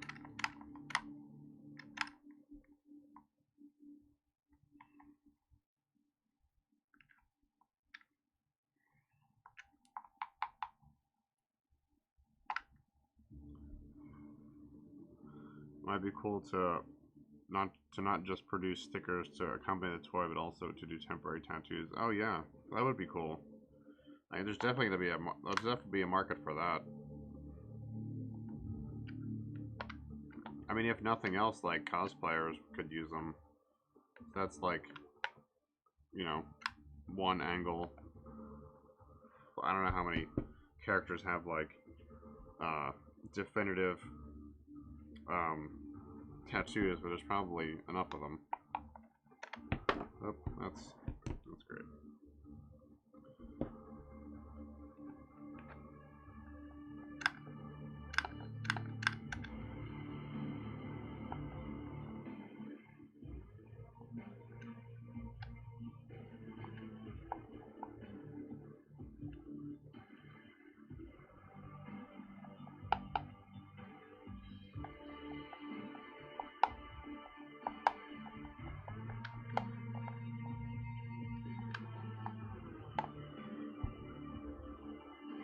Still trying to clean up your workshop? Yeah, I feel that. I feel like, keep in mind, orderly is like an uphill battle all the time. I'm always like reorganizing something or cleaning something. I was just doing that earlier this morning. I was like rerunning cables, trying to make better use of the space that I have.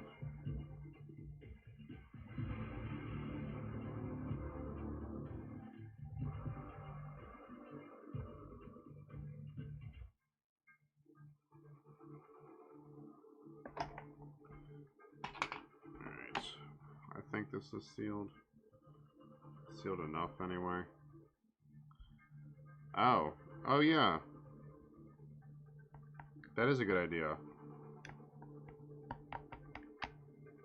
What about decals, man? Like, do people still make decals for stuff? Is that like a thing that comes with like models anymore? I assume like Gundams and shit have decals.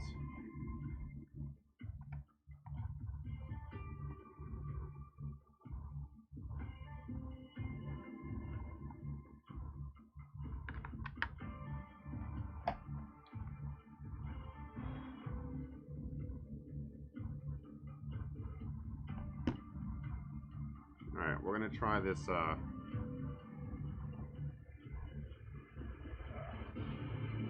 move this gun out of the way so I don't make a mess.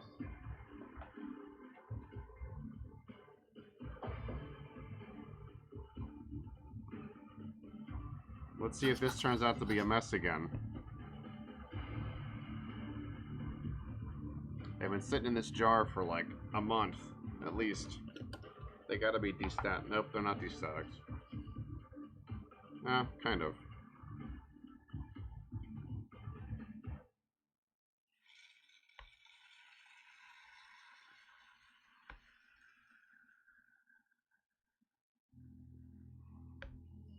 Oh, we got some stragglers.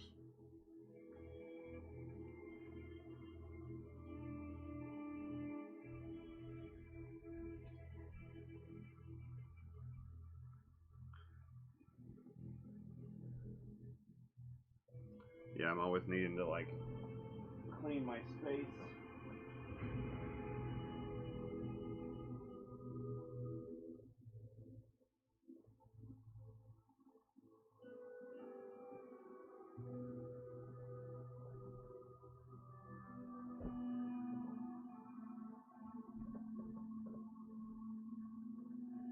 Yeah, there's probably another one down there somewhere, but...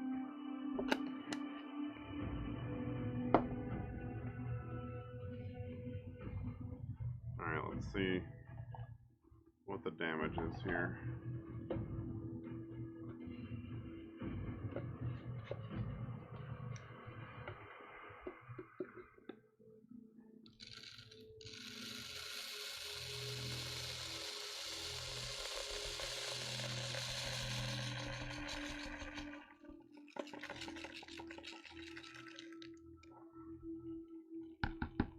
Oh shit. I forgot it was still damp. Man, I'm such an idiot. Yeah, they were just sitting in this glass jar. Oh, I see, yeah. Yeah, they're like fairly unstatic. I just realized that some of this, there's some damp silicone on here. I is dum-dum. But they're not like stuck. They're just like tacky. Yeah, they definitely seem much less staticky now. Just after like being in this jar for a while. I did unstatic them, and then like I put them into another jar which restatic them. So that was kind of a bust.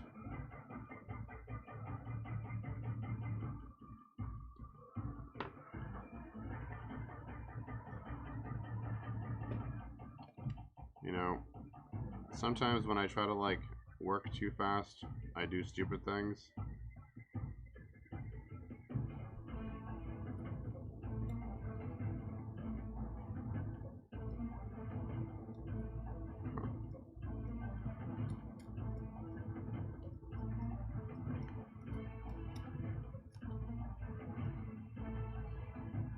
I swear I can't win, man. I try to do something to like make my work easier and then find some way to make it harder.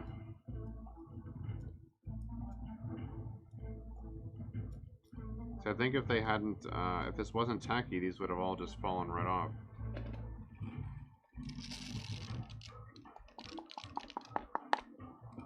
Acid brushes? Not sure I'm familiar. I mean, this is like fine. This is set up enough that it's not like they're not like stuck in like liquid. It's just like a tacky surface, so they're initially stuck. Just a dumb little setback. But they're like coming out, okay.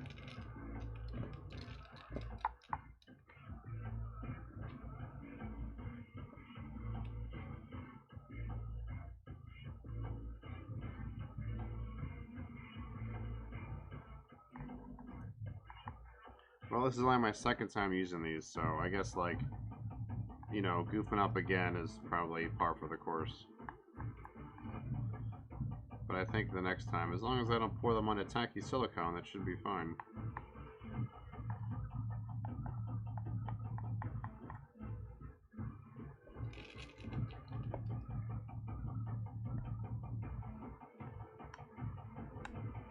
Yeah, they're all coming off. They're just like, they just need to be suggested to move along.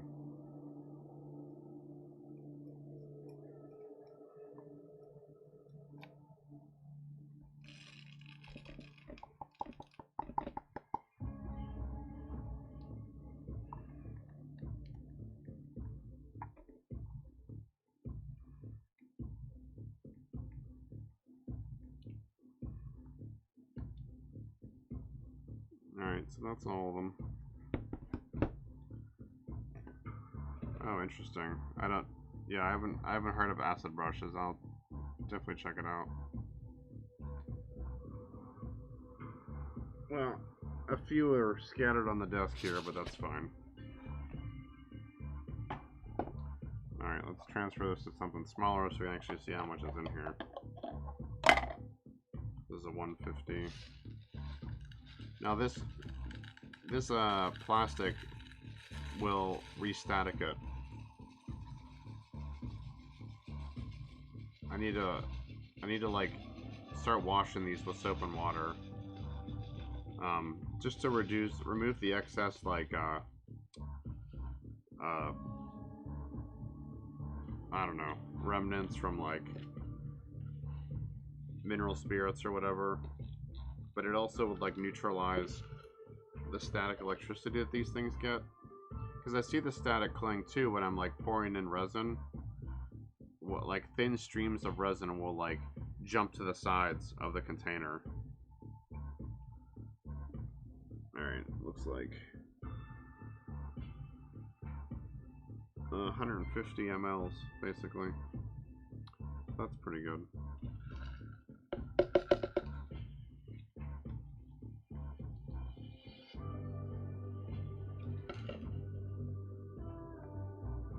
And keeping them in this glass jar seems to like help with the static. I knew pouring them into this container was going to cause some of them to recharge. It's just it's this fucking plastic, and then these beads are plastic, so it's like, you know, you're kind of like stuck with it.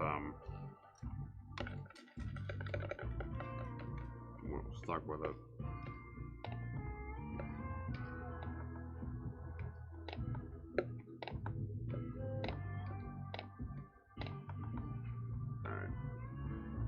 I mean, overall, that wasn't too bad. It wasn't the disaster it was the first time. So.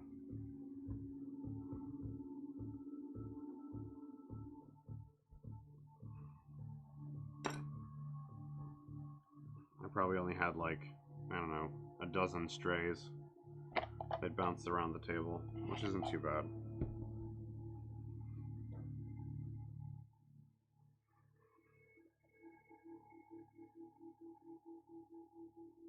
Could have been a lot worse. I'll track down all the stragglers later. Alright, so 150 mLs based on our bead boys. What's like the general use case for the acid brushes? Is it for to de-static stuff or? Yeah, I'll probably look for glass at some point here in the future. Okay, 150 mLs. Because yeah, the glass or like a metal will have much less charge. Like I said, one of the biggest problems is these containers. This polypropylene, it picks up static electricity and will not let it go. But I think if I start washing them with soap and water more often, I think it'll discharge them. So I need to get into that habit. Like at the end of the day.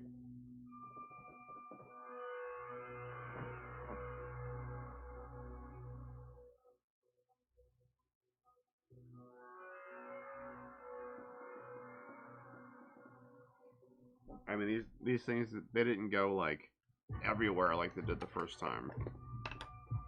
But the containers that they shipped in were these like cheap plastic containers, which like were just a mess as far as how much static electricity they held. Spreading glue and stuff. Okay.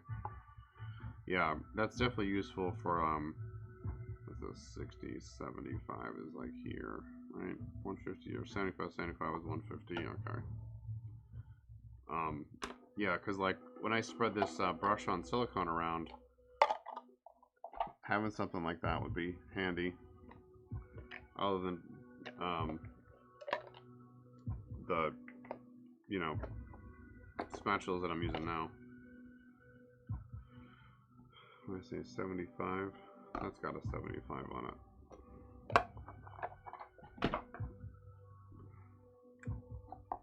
So 75 would be here.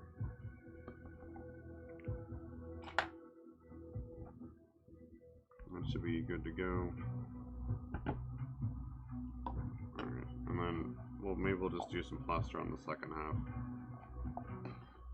Alright, so let's put this rebound away. Now we'll get out our Mold Star 20T.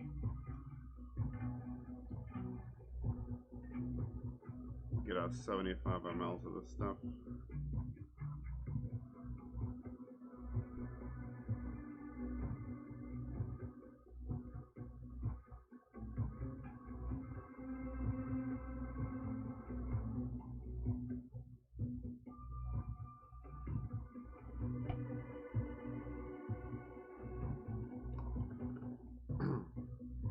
Okay, yeah, there's a Harbor Freight like a mile away from my house, 2 miles away. So I might check their website and then run over there and grab those brushes. I'm gonna toss my respirator on. I don't feel like breathing mineral spirits in for a while.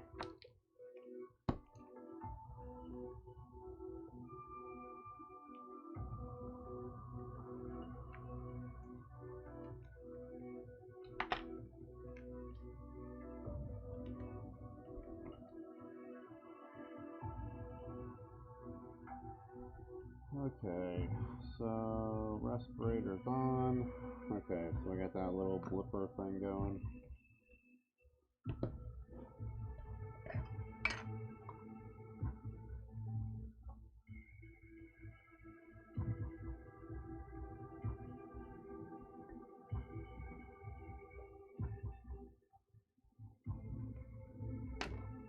Yeah, I've been thinking about like what could be some cool pack-ins to add.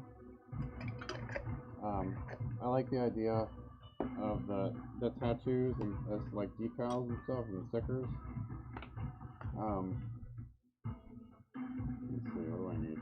Dye.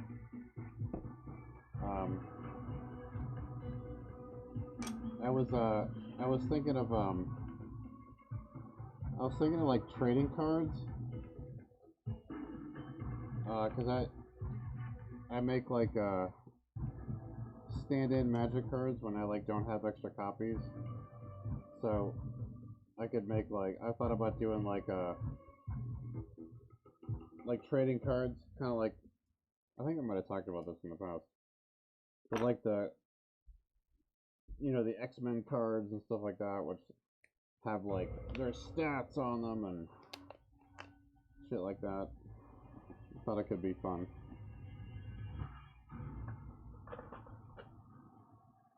So I ain't got time to draw a whole comic book.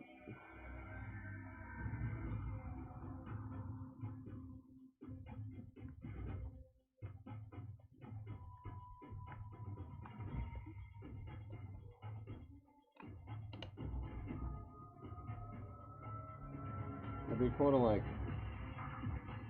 partner with someone and do like a mini comic or something.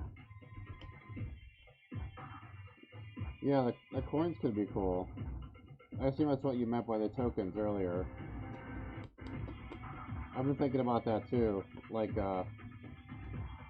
coin tokens, I thought about them too as like things you could like redeem. Like if you get like you could use a token to like get a discount. I guess it'd be tough because you have to like mail it in, and no one's gonna do that. Um, yeah, there's gotta be some potential for like coins or tokens or something.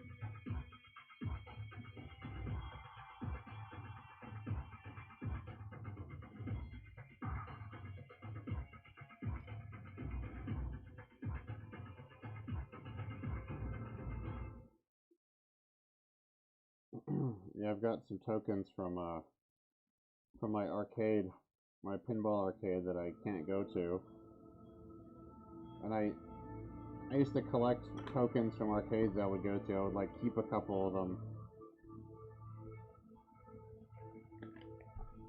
Yeah, that's a good idea. Like with the bases, um I hadn't thought about doing holes in the feet, but that's definitely something I could add.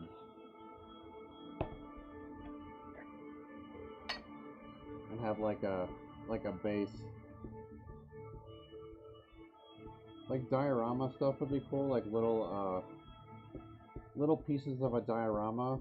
Like maybe like one guy just comes with like a pile of rocks and like one guy comes with a tree stump.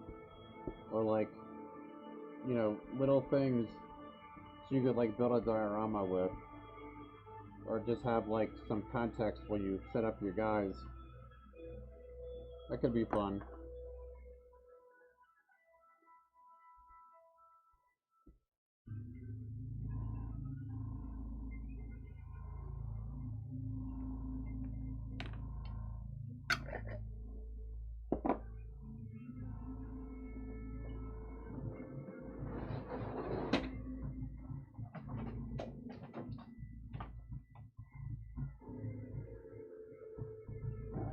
Just realized my fan wasn't in the window.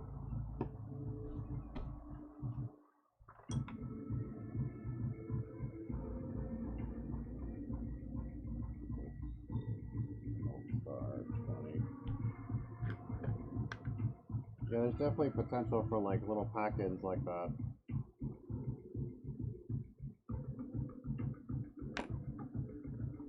Oh yeah, actually,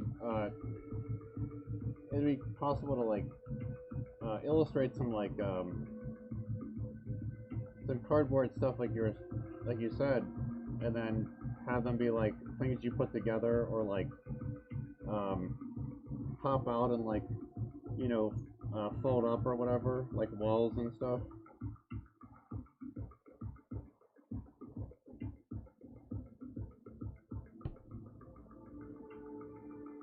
Oh, that'd be cool.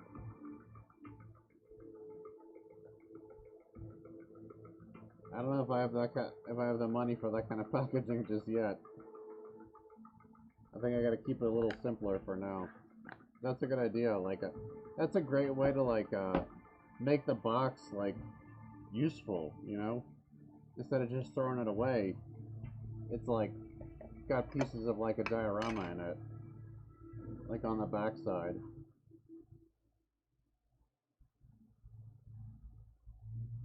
That'd definitely be cool. It's a good idea. I hope you got like a document or something you're like keeping all these notes in. Got a lot of good ideas.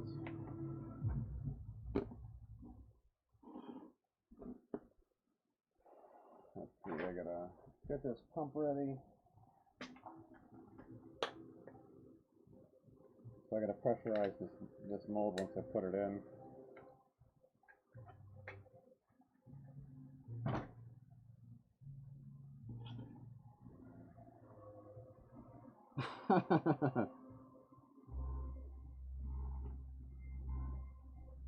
Who doesn't want an empty diorama box?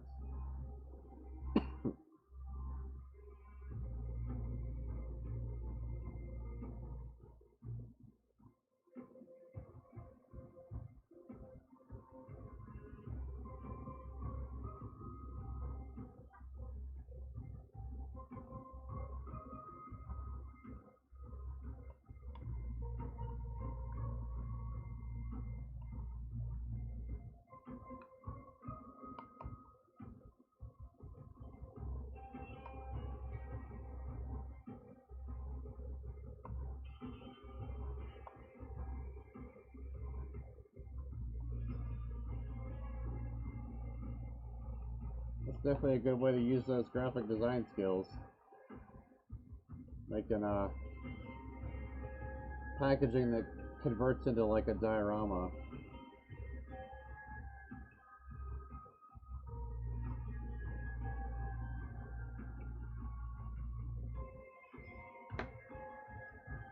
Yeah, these are good thoughts because like I'm not planning on my stuff like sitting on a shelf in the package. I'm like, if you're not taking this out of the package to play with it, I don't know why you're buying it.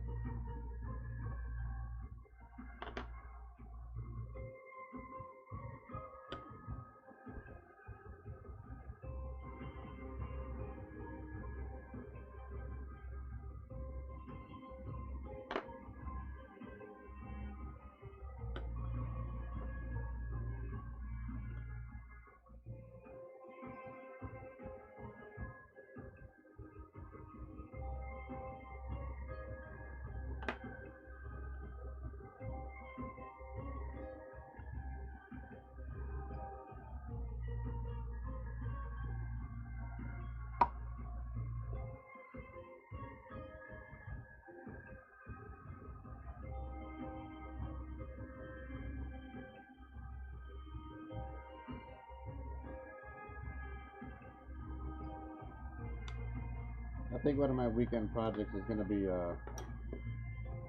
deploying that secondary camera.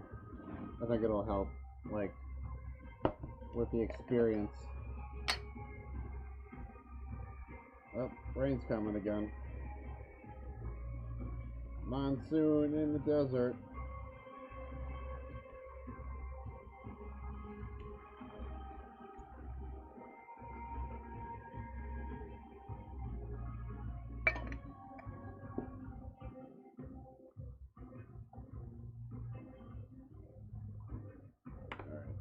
Let's get this shit mixed up real quick.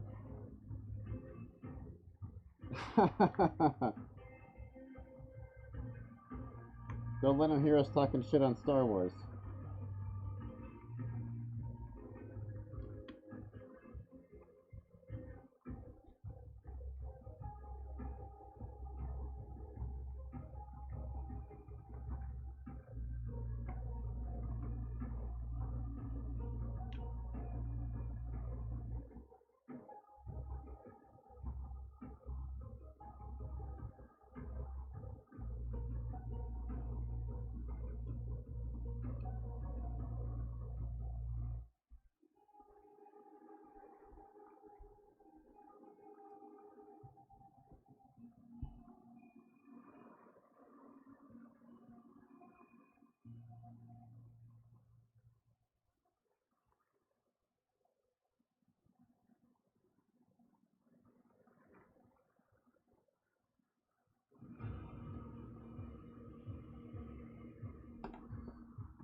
I mean, I'm always messing up a little bit, you know, so.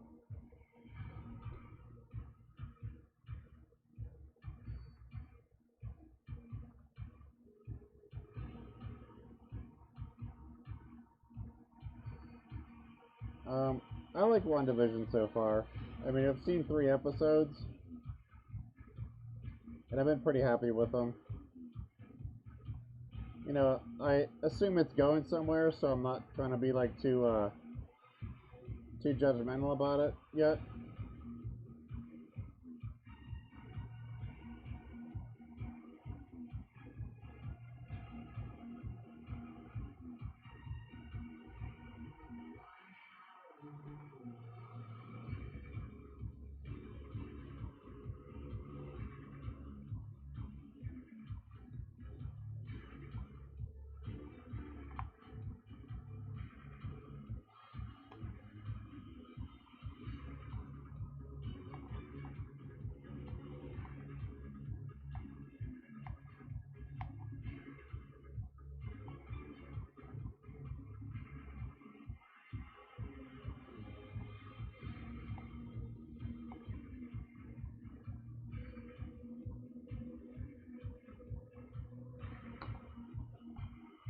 But it's not a real day in the shop if I'm not screwing something up.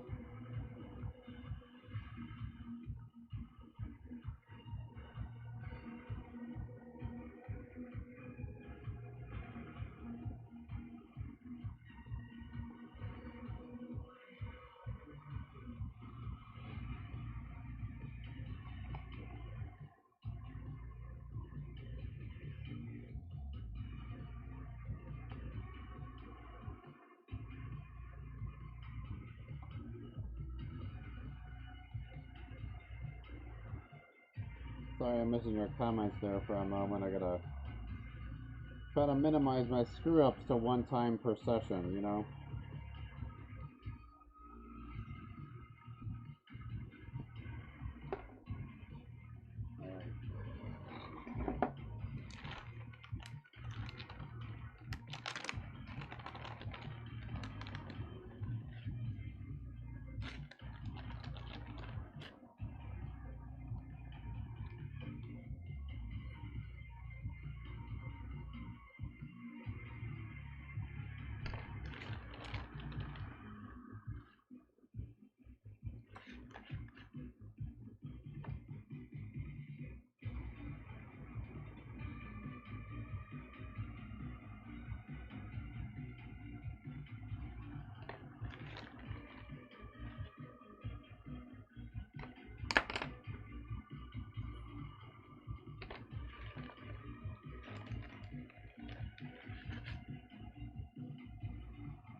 Trying to push this level up, like, over the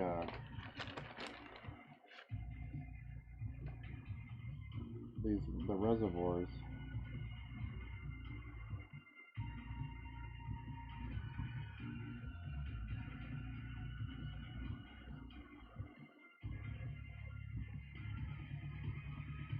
Alright, that's probably good.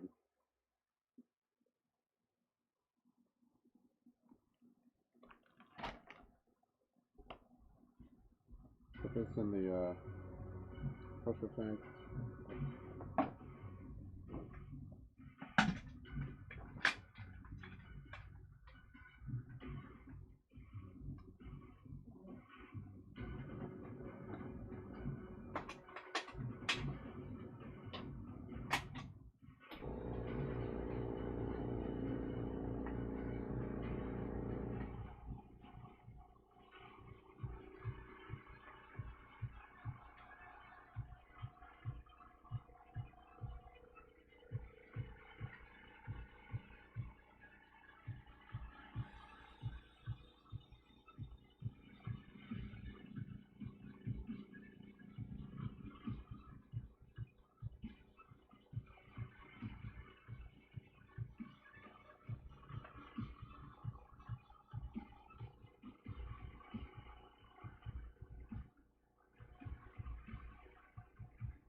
Okay.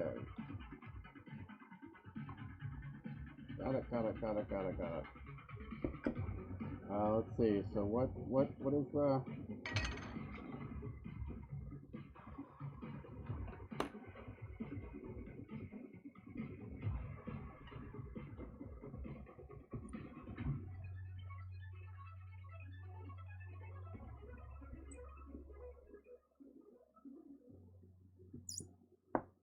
are these words being said about me?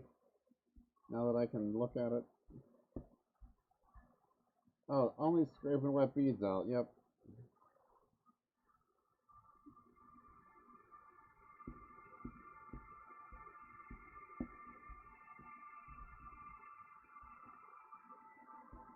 Yeah, I haven't seen episode 4 of WandaVision yet.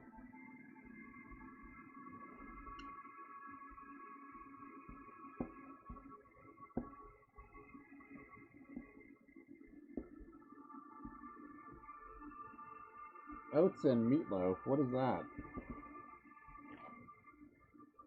That's supposed to be. Am I oats and meatloaf? Am I a screw up?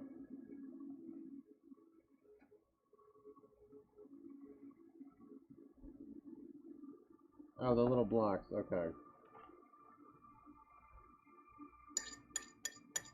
Fill in space, man. Just fill in space.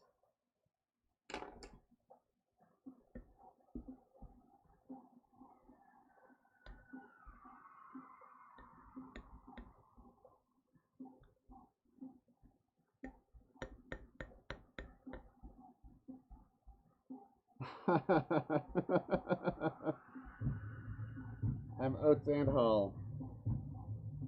I'm Hull's Oats.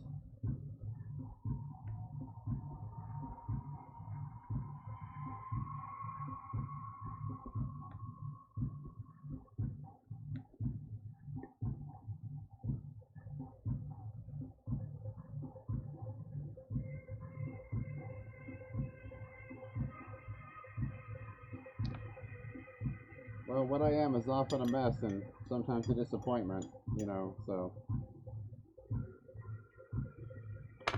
I don't know which is which in the oats formula of the Hull and the oats, but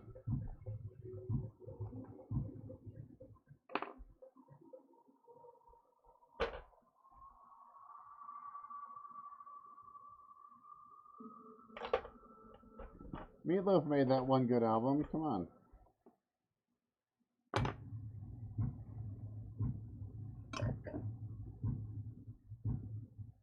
I don't know if I've ever had good meatloaf. My mom made meatloaf and she's a terrible cook. Sorry, Mom.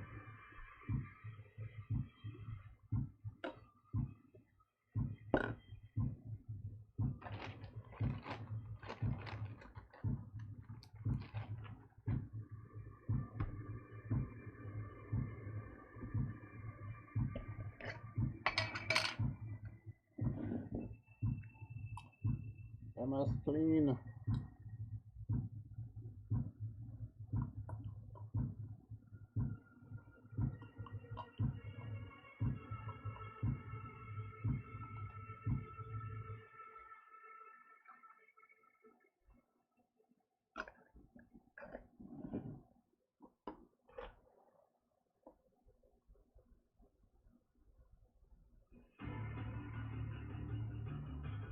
Alright, so 4:28. So what, 5:15? That's 45 minutes. So we'll see what that hot mess looks like.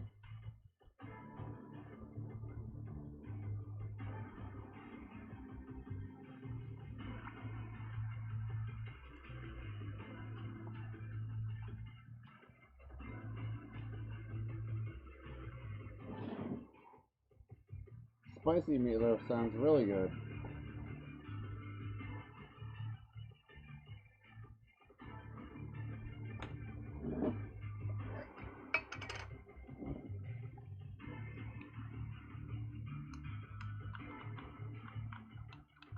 I've never had spicy meatloaf or a spicy meatloaf sandwich, but I am intrigued.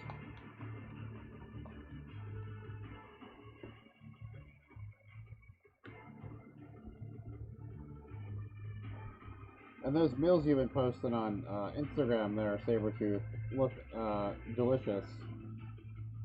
As I assume they are, since your chef friend made them.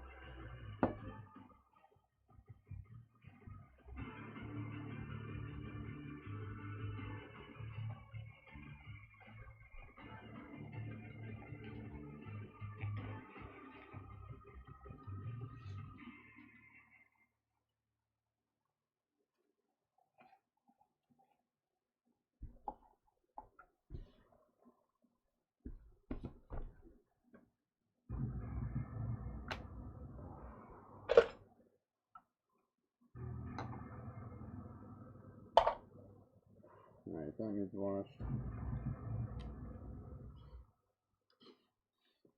I can still smell the mineral spirits.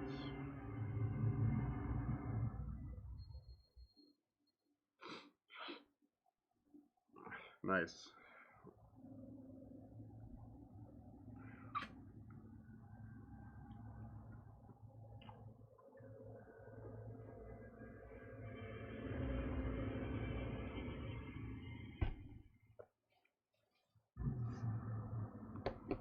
Set that thing aside. What the heck am I doing here?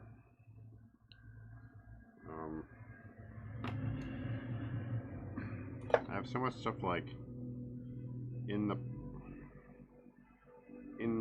progress. I don't know what I'm working on now. I guess I gotta do something with this sword. So like, where's my file at?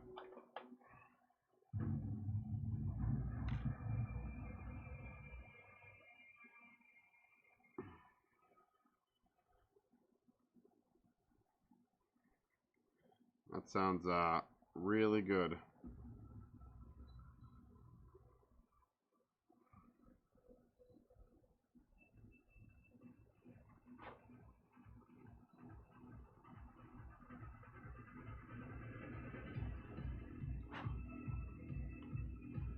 Alright, so how's I gonna do this? I'm gonna do pyramid, kind of.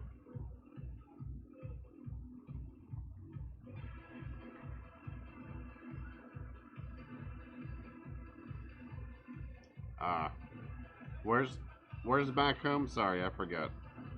I mean, not that I probably will ever go there, but you know, maybe. My partner was like looking at jobs, and she's like, "Well, there's a job in Birmingham, Alabama." She's like, "I don't know if I want to move there, but."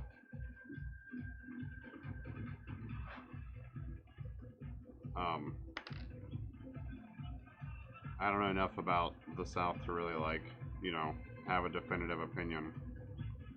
Like well, I've been to North Carolina once to visit a friend, but that's not really like, you know, going there.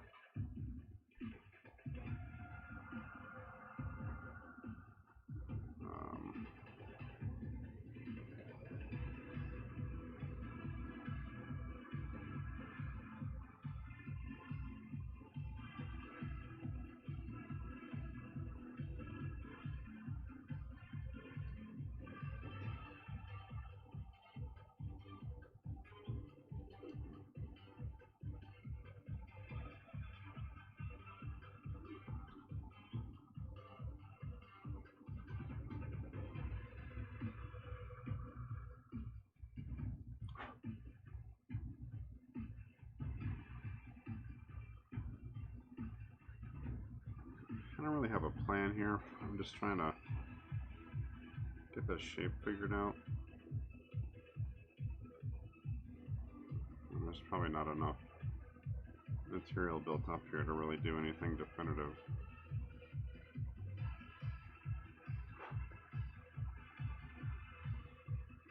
Okay, I was thinking it was like the South for some reason. I guess just because you live in South Carolina now, I was like just assuming that it was like from the South, and I should have remembered it was actually from Ohio. I don't think I've been through Findlay.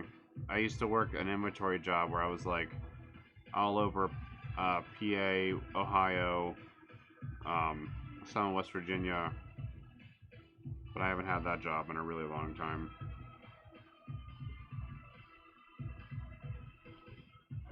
Talking like 2000, like that's how long ago I've had that job. Okay, so it's like northern Ohio, like through 90 or along 90.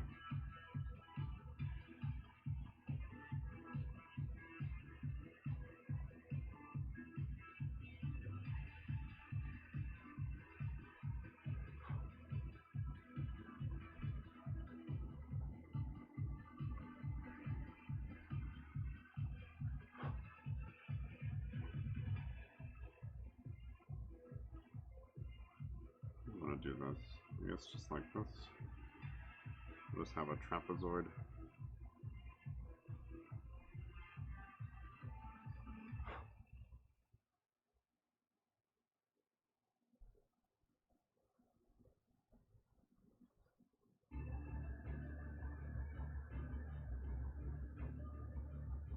gonna have to add a lot more material to this.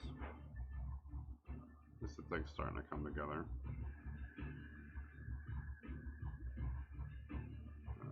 So this is what across the bottom.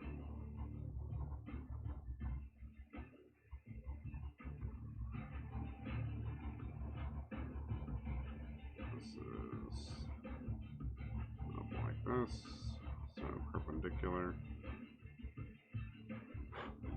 This is just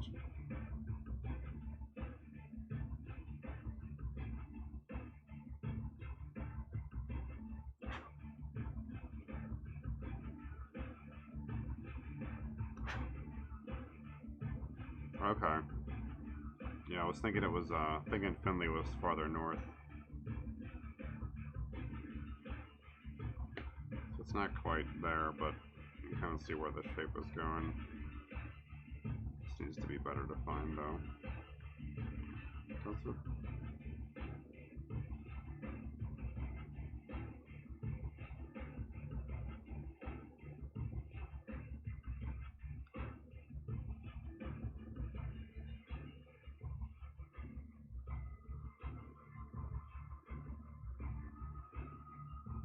I guess that could just taper more. It doesn't need to be quite so tall.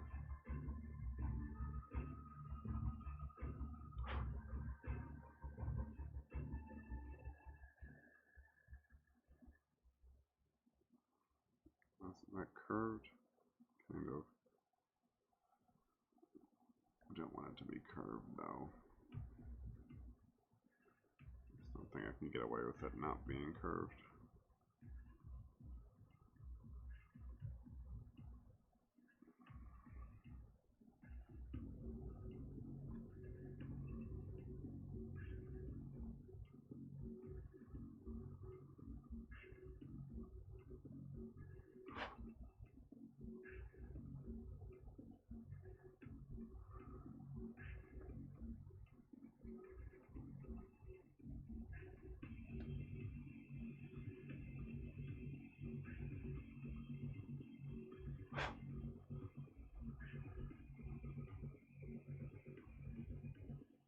I don't think that's going to end up being even, but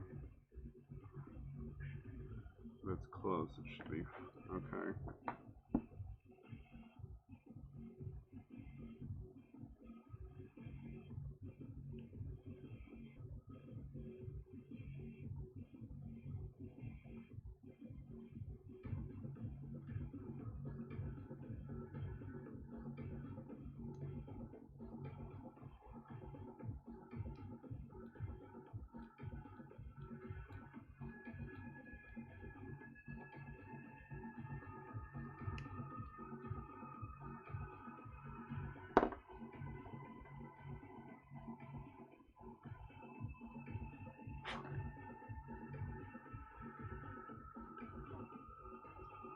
Now it's a mess.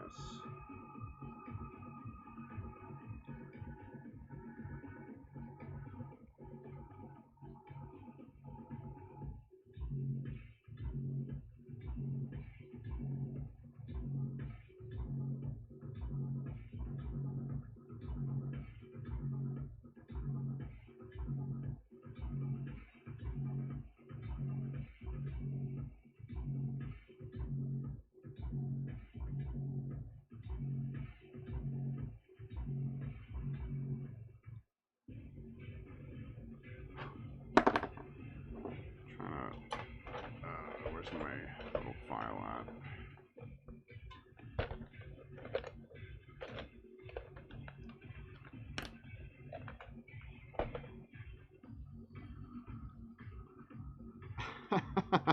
You missed the silicone. That was like 5 minutes ago. 10 minutes ago? You're late.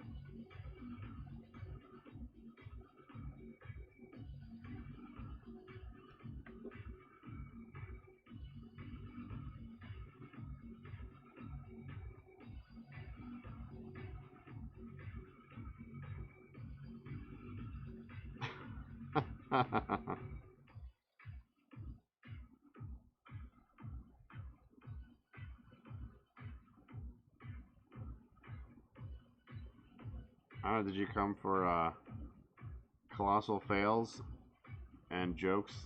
Then maybe you are the right one.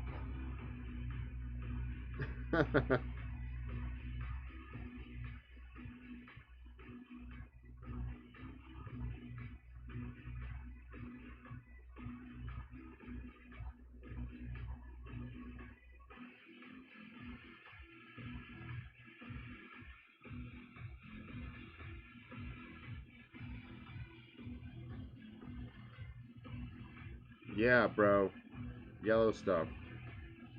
Pea clay.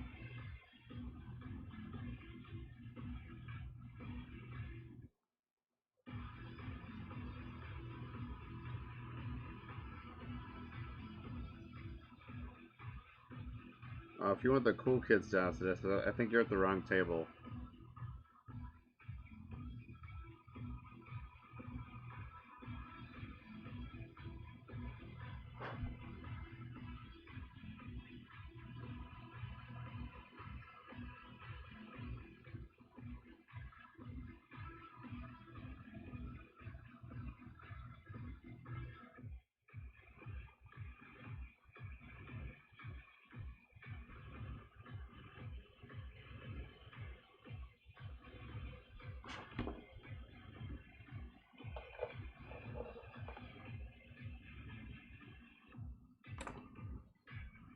It's urinary luck. Urine luck. Urine luck. Urine.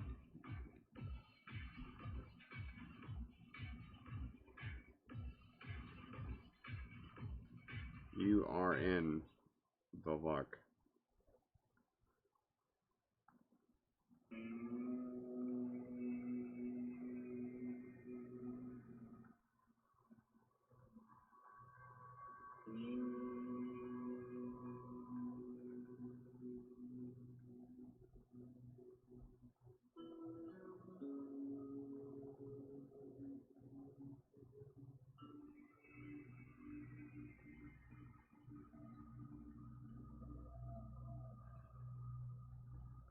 Trying not to slice my finger open with this knife.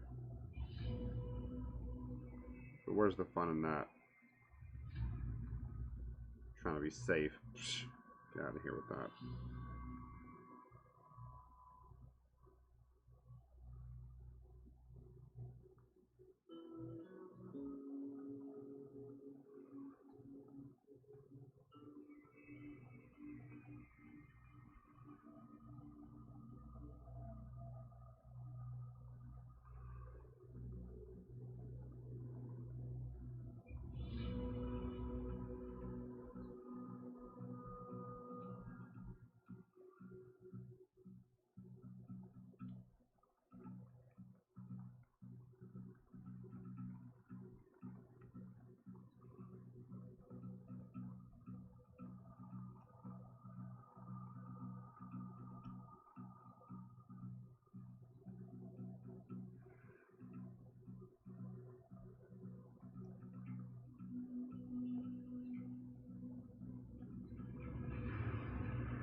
I'm working on the handle for the sword.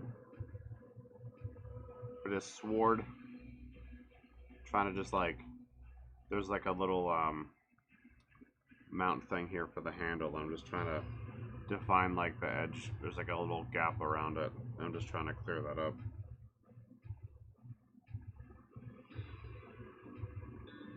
Give the appearance of a seam.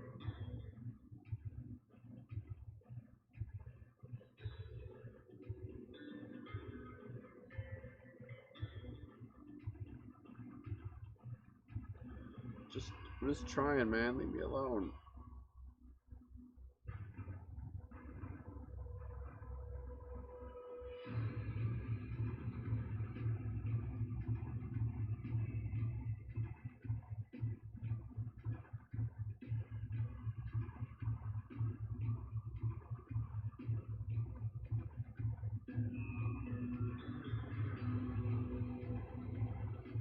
Alright. That's good.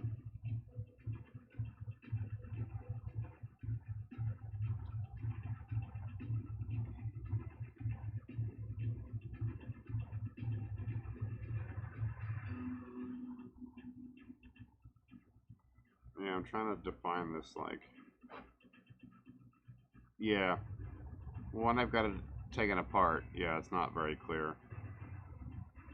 I'm trying to, like, I've been bulking these sides up for a little while, and I'm trying to, like, sand this, like, geometric, like, shape into them.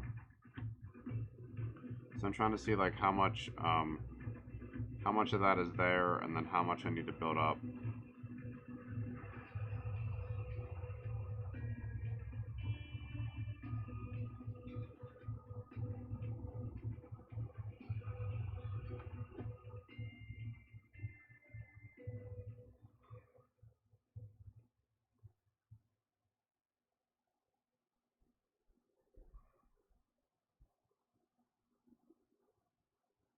At least it's not really present on that side either.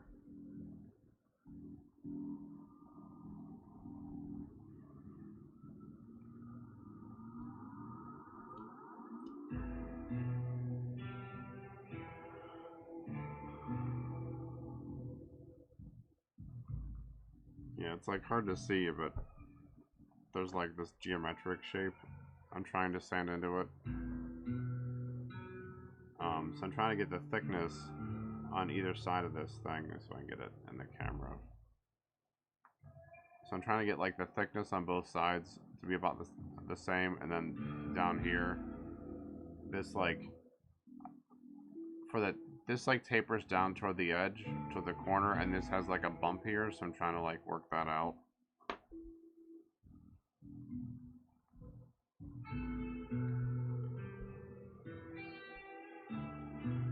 So I'm trying to decide if I want to like add more of the epoxy or like sand down what I've got here, and I think it's a little bit of both. I think I gotta sand this bump down and then add some to fill in like the shapes around the spots where it's like not quite at the edge.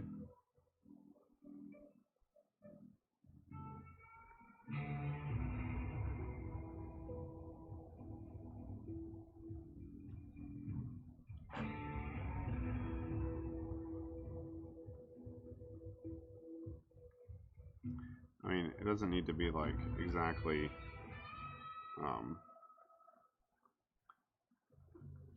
parallel either. Not parallel, but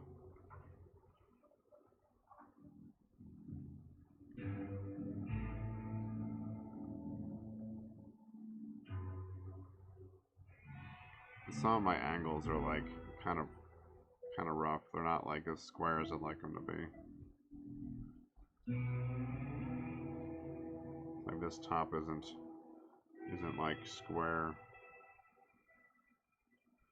It's hard to see like in the video, but I can see it in person. Yeah, I'm just gonna have to mix up some more epoxy for this.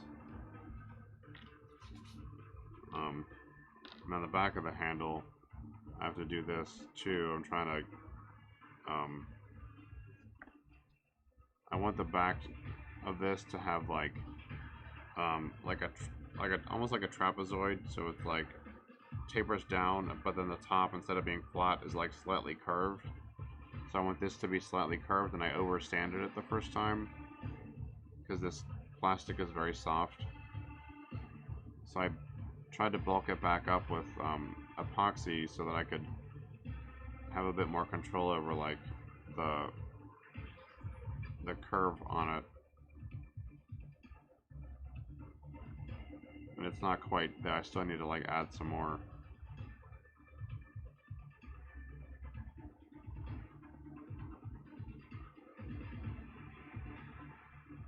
That's part of the problem with like this like in progress sculpt, is like you can't really tell what it is if it's not like close to being done.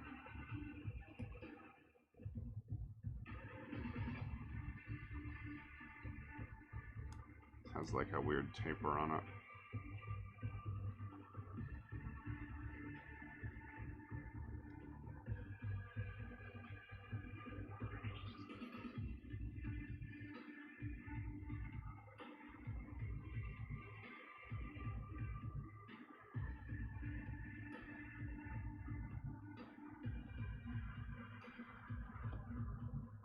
like I'm trying to sand these things, and see now it looks like the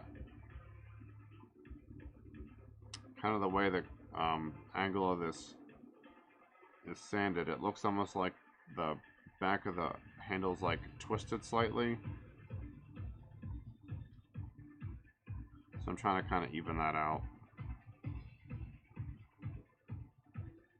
And it's real easy to introduce a curve with these because they bend a little bit. So it'll seem like you're sanding it flat, but then it'll like, as you press it, it like kind of rocks over top of the surface. So then you end up getting this like curved side, you know. And I'm trying to flatten those out without adding the curve back in.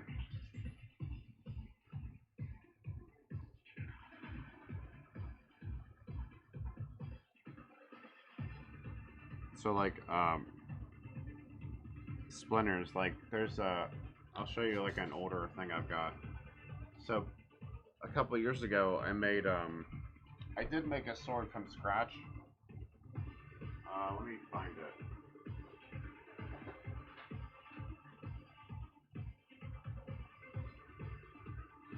It's I was gonna do this like before I started doing like full figures. I was gonna do some accessories, and it was gonna be a remake, well, like a toy version of the sword cycle and magic. So I'm looking for the last prototype that I've got.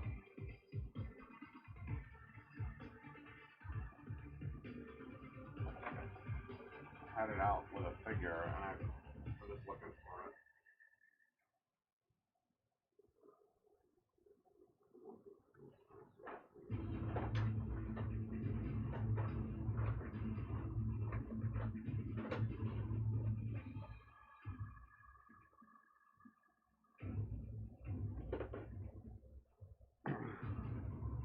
So splinters, this was like this was a prototype that I had made of the swords of X and Y. So it's gonna be like you could like swap the blades around, and there was gonna be like a cycle of like 5 different handles and then different sets of blades, and they were gonna have I was gonna have basic ones like this, and then other ones with like the the various like energies kind of like coming off of them.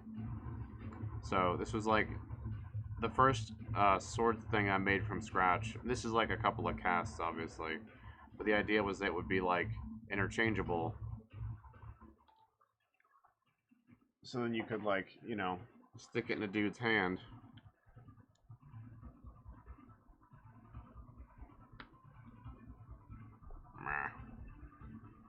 So it's gonna be all swords of X and Y and He-Man.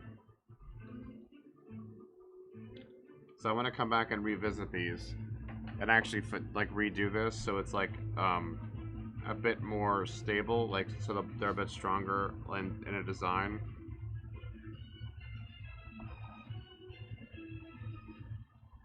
So that was like one of the earlier like totally custom or totally new like things I had made.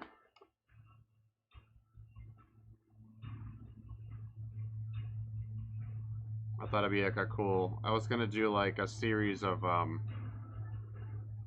like weapons from Magic, like Black Blade and some other things. So I could still do that stuff. I just have to like get to it.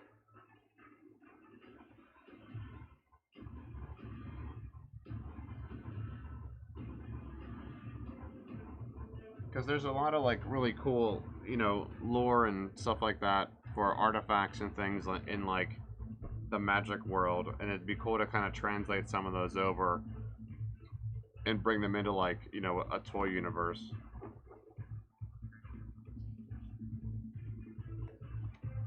Well, they like licensed.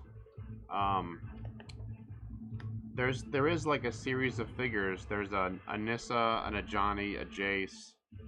I think there's a Liliana. I think there's 5 figures. There's a Gideon, and like they're not that great. I forget who made them, but they like ceased production on them pretty fast because they like didn't sell. Because they tried to sell them at like comic book stores and stuff, and it's like, you know, your Magic audience, like historically, you've never sold anything like that to them before, so they're not even gonna like, you know, really think about buying it. So I thought it would be kind of cool to like bring, you know, Magic into like an existing toy line instead of trying to do it the other way around. And I thought the swords are such a cool design. You know, the Chris Ron's artwork is just looks really awesome, and so I was gonna go off the original Sword Cycle, and this was before they spoiled Horizons. So now there's, you know, 7 of them. Yeah, you'd think so, right? But like, that's what's confusing about Wizards is they have a lot of good characters and a lot of good story potential, and they just like don't do anything with it. So instead, they're trying to push like, you know, digital games. Like I'm in a Facebook group for this new digital game called, you know, Magic Legends, and it basically just looks like Diablo 3 or any like shitty button masher dungeon crawler game. So it has, you like collect cards. I guess that's how you gain abilities or whatever. But the gameplay, it just looks like Diablo 3 or like it looks like a knockoff of Diablo 3. I'm just like, what are you doing? But whatever. They just don't know how to manage this like property they have that has so much potential.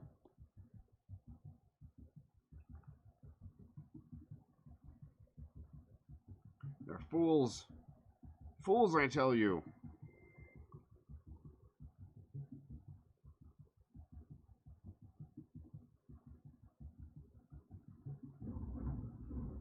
I mean, they have like so much potential for like movies, for TV shows, and they could go in totally different directions. You know, like a TV show could be like, um, they could do a TV show of like the whole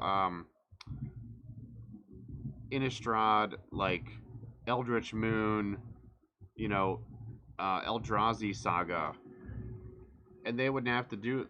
They don't even have to do the big boss battle stuff like the Gatewatch or whatever. They try to do this whole like, you know, Jace is a detective and he's trying to solve the mystery, but like they could push that angle, you know, introduce people to these characters, and like, you know, maybe he like battles some things. They introduce the Eldrazi, like kind of in the background of this world being turned inside out, um, and like, you know, just kind of like seed these ideas and use those to then like, you know, maybe then they have like a Battle for Zendikar movie, which is just the whole battle of the against the Eldrazi. You know, they could do like all these different things, take these different angles, and they just like don't know what the fuck they're doing.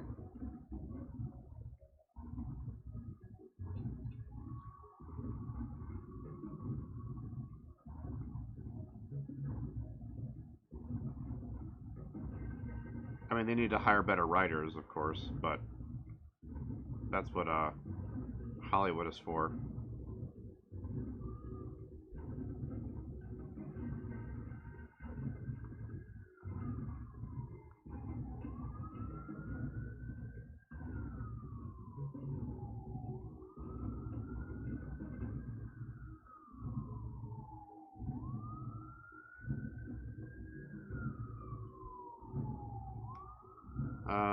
I don't know. Supposedly there's like a movie happening. I mean, who knows if it's gonna happen though. Oh, there's like an animated show. That's right. There's supposed to be some like, because that's where they're like, oh, let's do anime. That's what, you know. That's what our player base wants. That's how we'll broaden our Magic universe by making a shitty anime of it.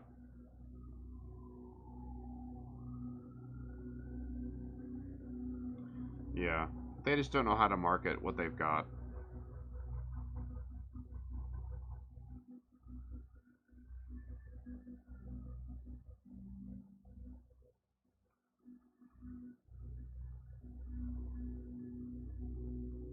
I mean, with the whole Gatewatch thing was them trying to like, you know, copy what Marvel was doing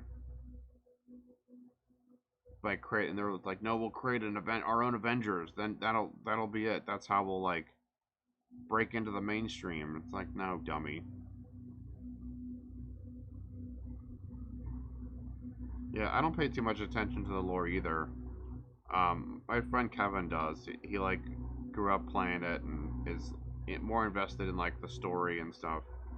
So he knows a lot more about like the history of different characters and all the like pre-mending stuff.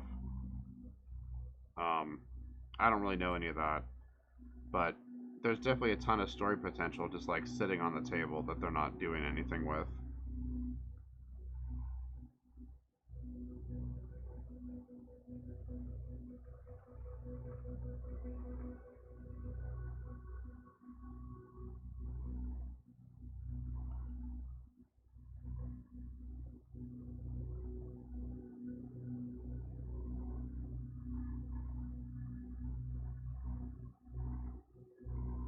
Susie, hi.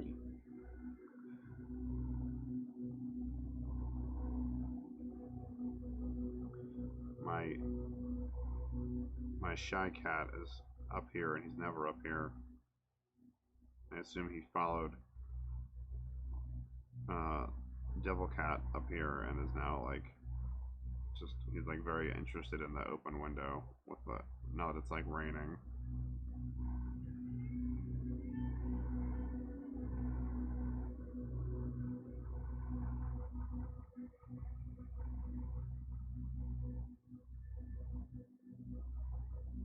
Yeah, so as far as like the swords and stuff and some of the um more like uh I don't know, not historic, but like, you know, more iconic weapons and artifacts and stuff from like the magic world. I thought it would be cool to bring some of those over and merge them into like this whatever it is that I'm doing.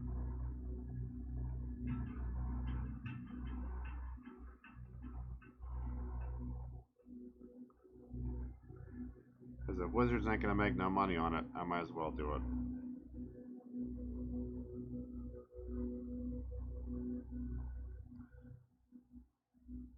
I've definitely paid enough to play their game.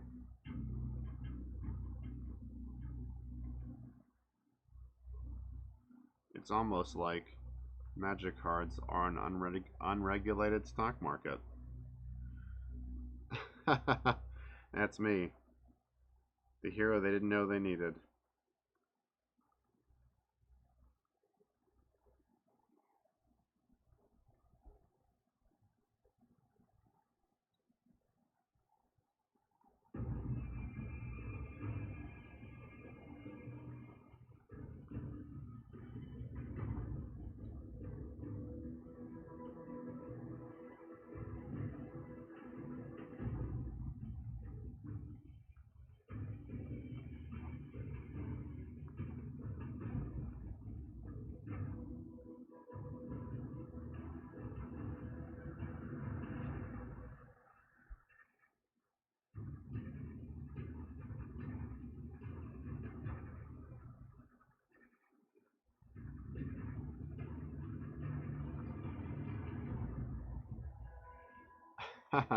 Captain Planet. Maybe. So you can kind of see now more what I'm trying to do with like the side here. It's still a little like hard to see it, but trying to define like the angles more.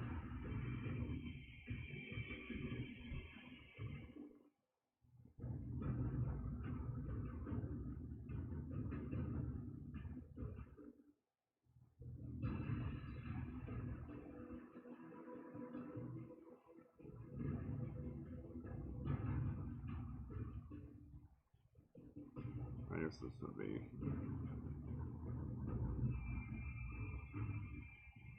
angled here, kind of. It would just be up here.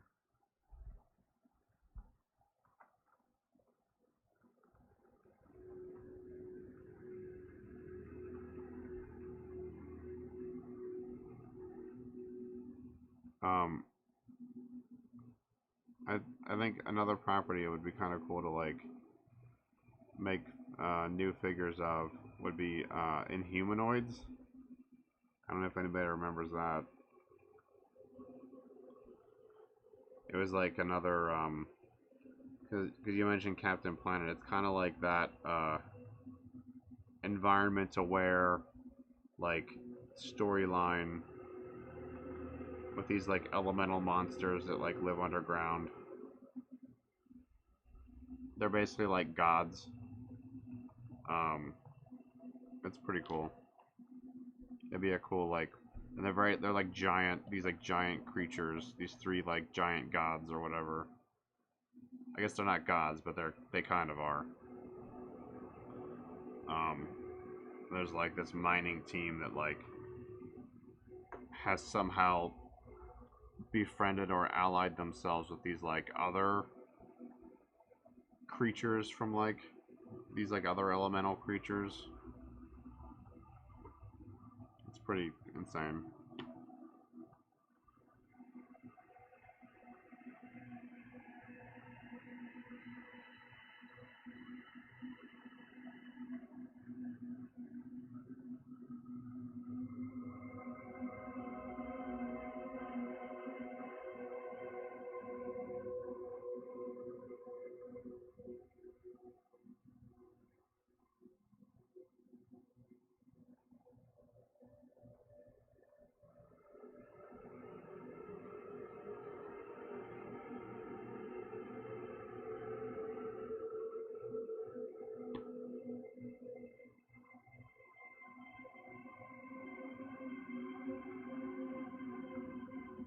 So there's a lot of stuff I could do just because I can. um, I only got so much time though. So many hands and resources.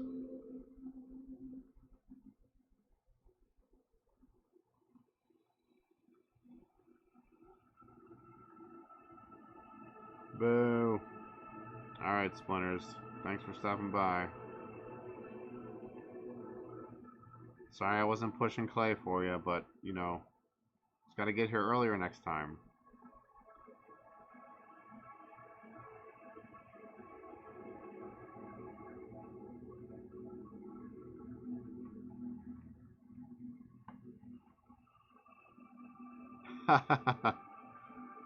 How much time is too much time? I'm asking for a friend.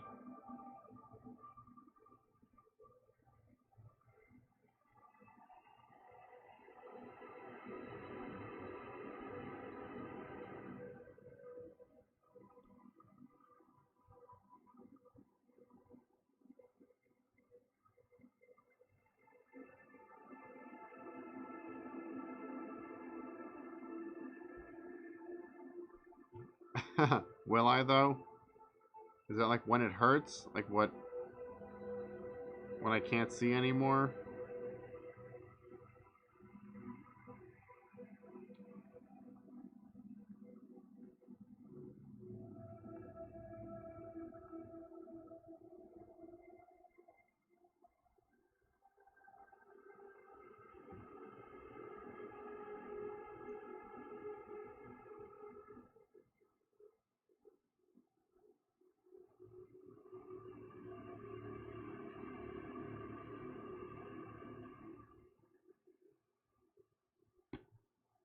Alright, man. You too. We gotta work on that, uh, virtual happy hour one of these days.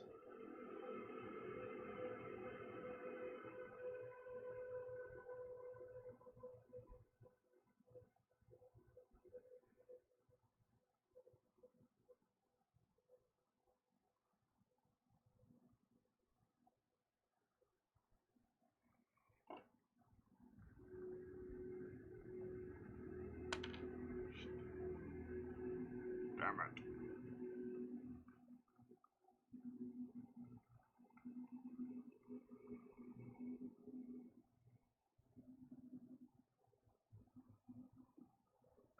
I still gotta, I still gotta sculpt hair. That's gonna be an adventure.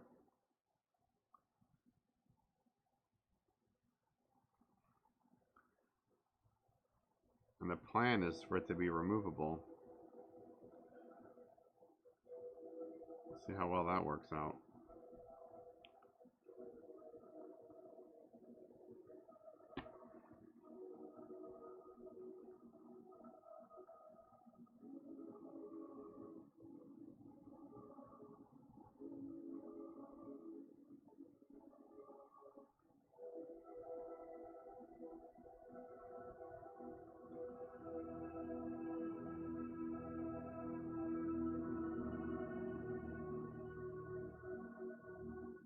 Alright, I'm gonna take out that mold as soon as I finish up using this, using up the last of this epoxy sculpt that I've got mixed up.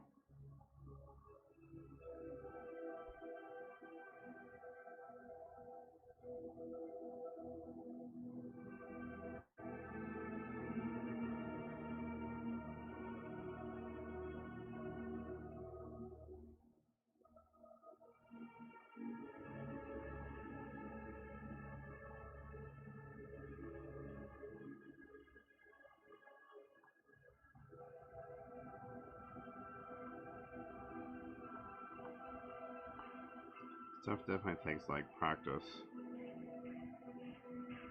to use.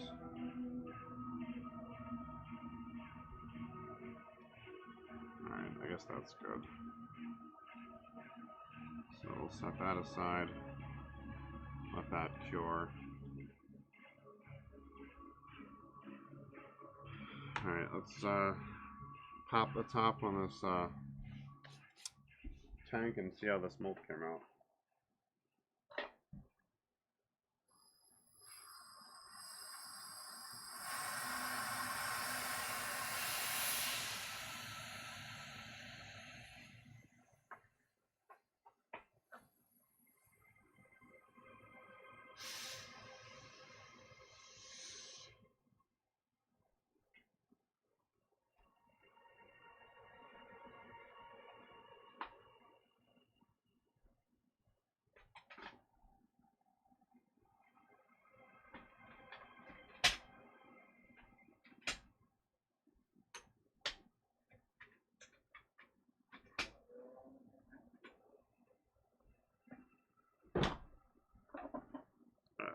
Okay. Looks good.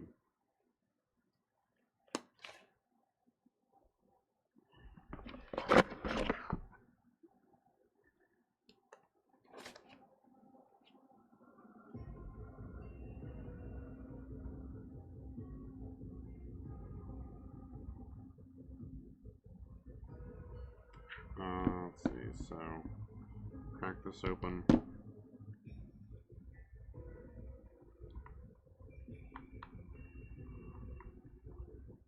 I think I'll try to do the outer part will be thinner, and then I'll do like a plaster insert. We'll see if we can make that work.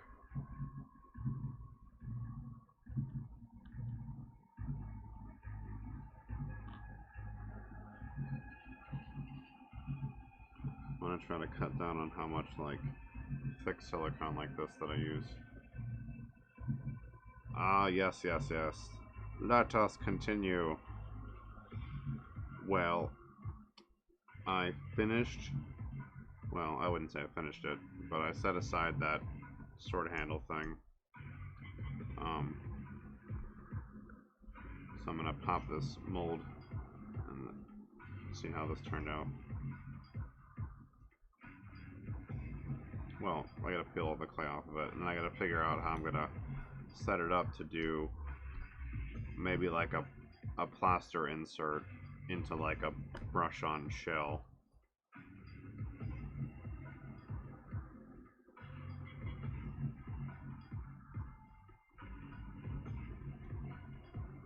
So I'm trying to cut down on how much like thick pieces of like thick pores of silicone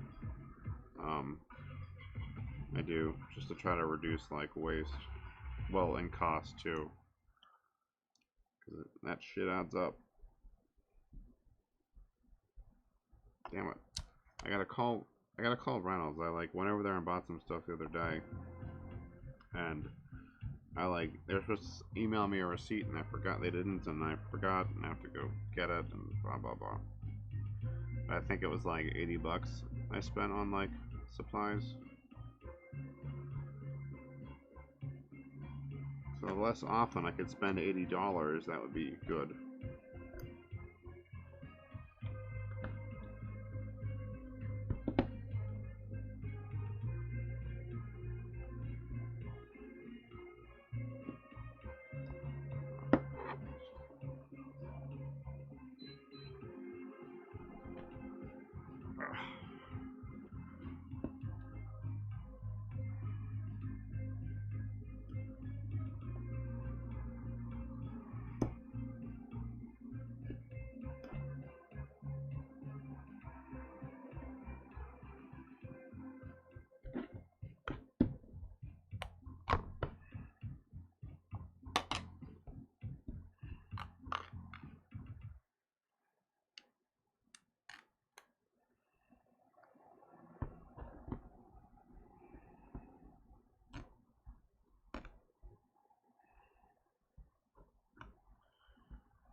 Need to refunnel all that glue into something so I could use those again. When I started making custom figures way back in high school, I started by using milk jugs and hot glue. Those are my two primary building materials, however flawed that may be.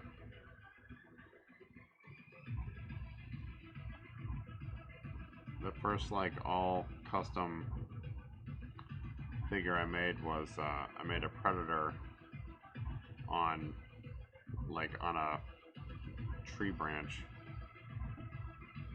And actually wasn't terrible for being made out of like a chopped up He-Man figure, some glue, some milk jug, and some toothpicks. Wasn't too terrible. Well, actually, it came out really easily. That's a first. That's what she said. Oh my god, that's what we're doing. Yeah, I would cut them apart and like cut them into panels, and then use like parts of the panels to like, you know, build flat surfaces, and it's like thin and soft, so you could like bend it and then glue it down to like form shapes and stuff. Like plastic, yeah, plastic milk jugs. And like, you know, this was like the mid 90s, early 90s. So like nobody was making custom figures. There was no internet. Well, I mean there was, but you know,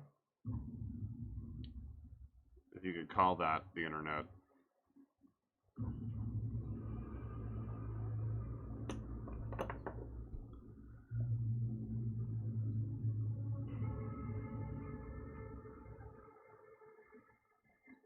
I used to go to Comic-Cons, like later, like several years later, a few years later.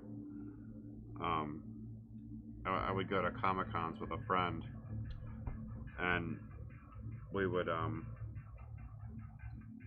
get like a table at Artist Alley, and I had like been making like cards for my figure. I was making like, I made a crow figure, and I made like, I wish I had pictures of some of these things to see how terrible they are now. But I like tried pretty hard to get into it like way back, and I knew about like molding and resin casting and stuff, but I didn't know enough about it to like try doing it. I didn't have the space or the money to like spend on, you know, product, and that I could basically just waste because I was pretty goddamn poor at the time. Not that I'm not, well, I wouldn't say I'm poor now, but I'm not like, you know, doing great. So yeah, I just like used whatever I had.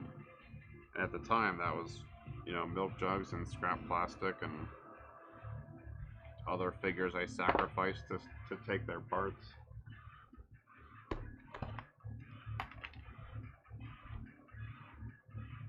So I've been wanting to like do this for a really, really long time.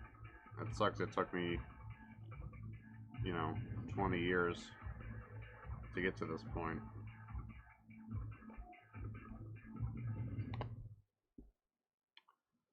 But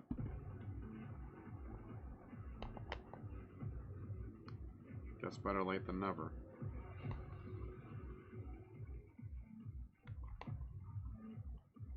Alright, well this is not gonna fit in here.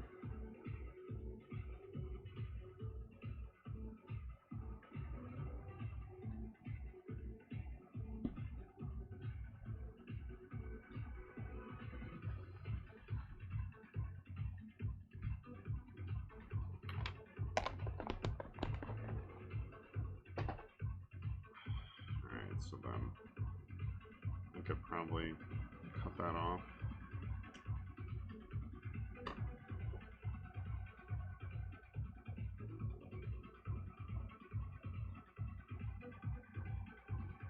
Try to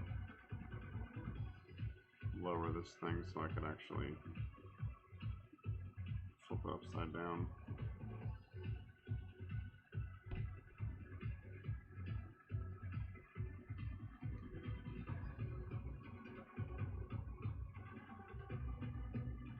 Yeah, and back like when I was trying to start doing this in like the early 2000s, the places where forums and stuff where people would post their like custom figures or whatever, if they were resin casting, like nobody would share anything. It was like this big secret, which I always found kind of frustrating. So I like vowed I wasn't gonna do that. That if people asked me questions, I would tell them how I did everything.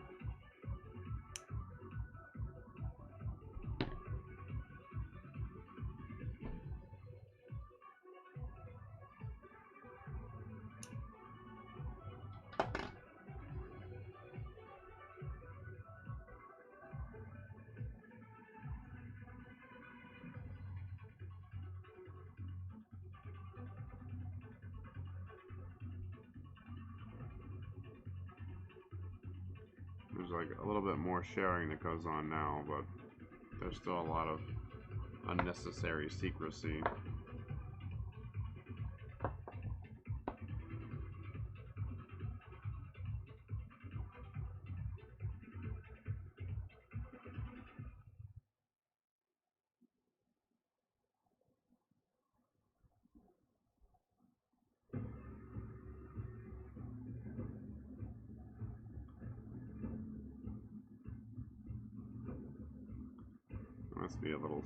I must either have anxiety or be a little stressed out. My eyelid has been twitching like for hours.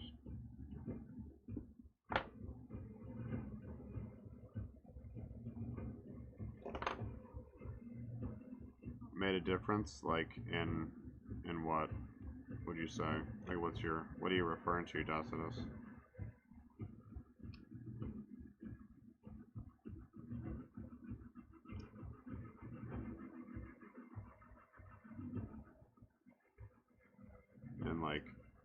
people sharing information, or what do you like? Oh, I think a little bit. I think there's just more people doing it, and more people are having to like learn from scratch. So they're like more willing to share because they're struggling. And I feel like a lot of the people who like historically wouldn't share anything are the people who are like I guess today, you know, they're like big in the scene, quote unquote, and like uh, I don't know, I'm not gonna necessarily say like, you know, Suck Lord or Killer Bootlegs or whatever, but you know, their like reluctance to sharing techniques let them kind of become prolific before other people figured it out. So I think a lot of the people who were doing that in the past, like, are just kind of riding on their success now. So I think like those people who are into it now, I think they're more willing to share like what they're doing. I think there's still some secrecy, um, but I think it's like much less prevalent than it used to be. I mean, I can't say for certain, but I've asked people for like, you know, tips or explanations on like an aspect of something that they show in a photo, and like it's just, you know, radio silence. So either like they're, you know, too big to see all the comments and or just don't reply to them, or like, you know, they're like, I don't want to share my technique. It's like so unique and special.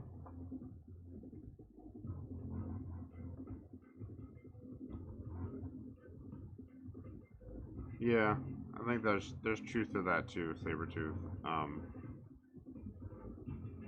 That like a lot of people are, you know, happy to like have something to show, so they talk about that.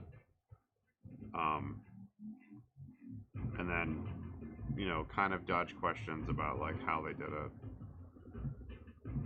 I don't know. I mean, I know like I'm just saying stuff, and my opinion doesn't mean anything, and it's more just like kind of what I've noticed over the decades of like, you know, trying to learn more about how to do this and how to do it well. Um, where am I? So I definitely can't speak for everyone, or really anyone other than myself. I could see that. I on the fear of criticism. I I probably just misinterpreted it then, whereas I interpreted it as like I don't want to share my process because I don't want to help. I don't want to grow my own competition. You know. Um, so I may just be like overly speculating on people's motivations, which is probably like, you know, wrong of me to do.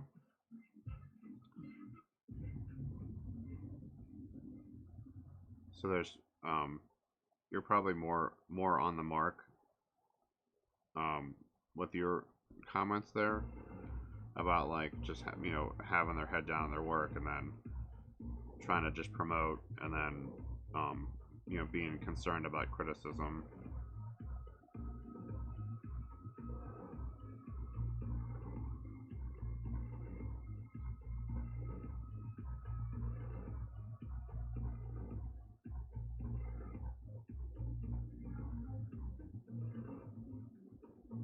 I don't know. I think like for me, I'm more willing to share because I've like had to struggle for everything I've ever had. So I'm trying to like help other people not like struggle less, you know? And if like me helping them learn how to do something makes it a little easier for them, then, you know, that, to me, that's like a net positive. Even if they do end up being like competition or whatever.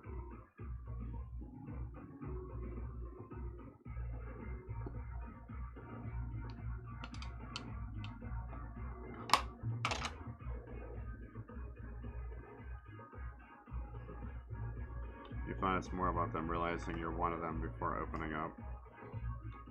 Okay, yeah, I can see that too. So I can relate to that, like, you know, you're like talking about what you're doing or how you're doing it, and you're like, your audience or the person you're talking to or whatever, like, kind of just glazes over. So like, I didn't ask for all this detail. So then if, like, you know, the listener or whatever demonstrates that they like are on the same page, or like, you know, they're not a total like beginner or whatever, they're like, oh, okay, I can, you're actually interested in, like, you know, what I'm talking about, and not just like, I'm not just talking to myself.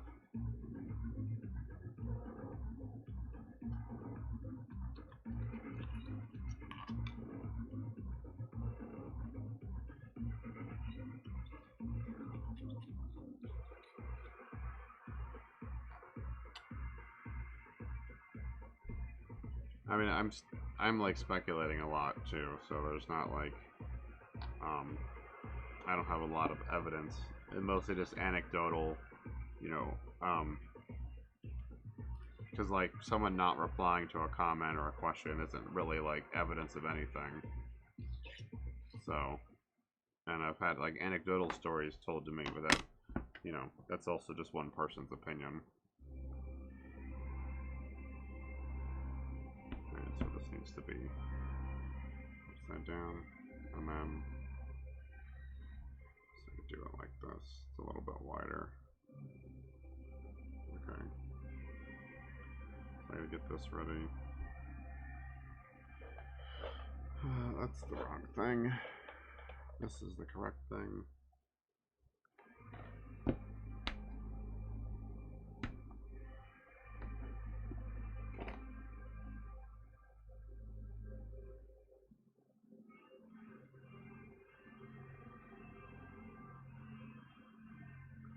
I mean, my partner, I mean, when she talks like, you know, anatomy or in the past, like forensics or whatever, like, it's interesting to a point, and then I'm like, okay, I don't need to know anymore. And so I could see that, like, you know, you're more willing to talk about what you're doing with like an audience who's more legitimately interested.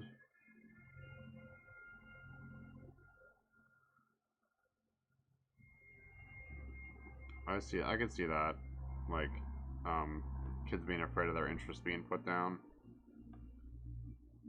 I mean, I have that same hesitation too. Like, it wasn't until really last spring when I was like getting closer to like an actual release, because that was the first time I ever put anything out, and you know, it was nothing special. It was just like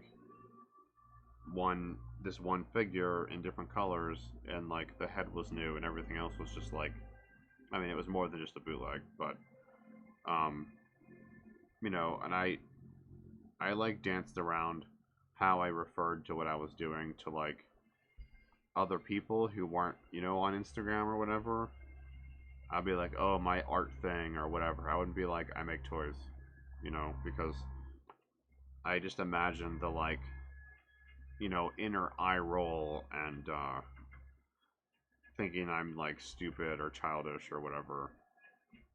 So I can appreciate, you know, some of the younger people having those kind of like reservations that someone's gonna like tell them they're stupid or wasting their time or whatever.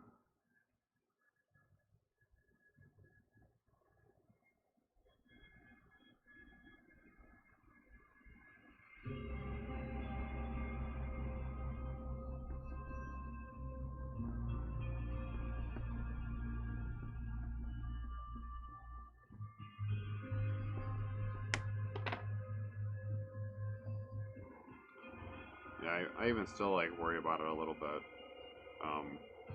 I was like emailing a recruiter, like a local recruiter, and it was, you know, in response to their like, oh, it's a new year, like, are you still looking for work, blah blah blah.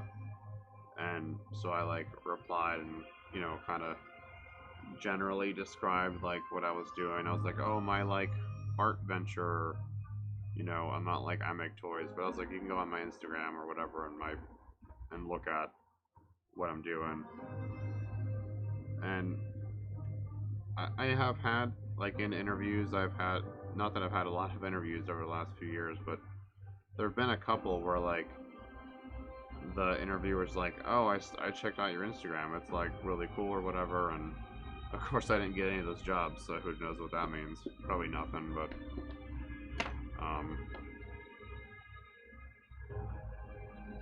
yeah, it's a lot.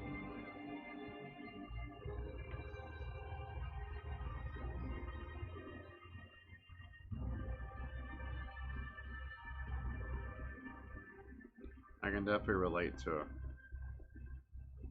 kids who feel like they're being, you know, ignored or overlooked or dismissed.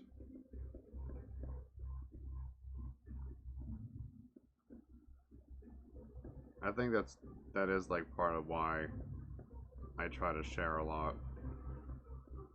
Like, I don't know. Nothing ever went the way that I wanted, and you know, my whole life has turned out in a different way than I had imagined when I was like 25, which, you know, I'm sure is true of everyone. Well, almost everyone. So, if me sharing stuff is like, you know, helping someone kind of grow their skills so that, you know, they can like realize their art dream at some point in their life, then I guess I'm glad I can do that.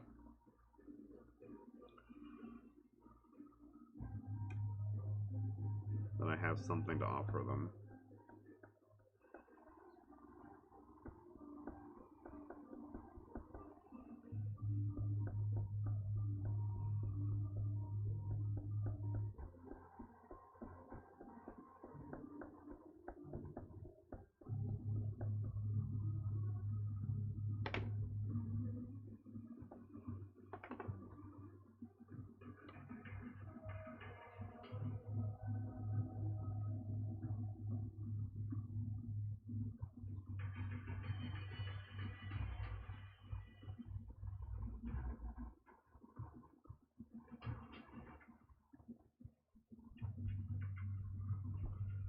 This is actually much smaller than I thought it was. It needs to be a little bit bigger.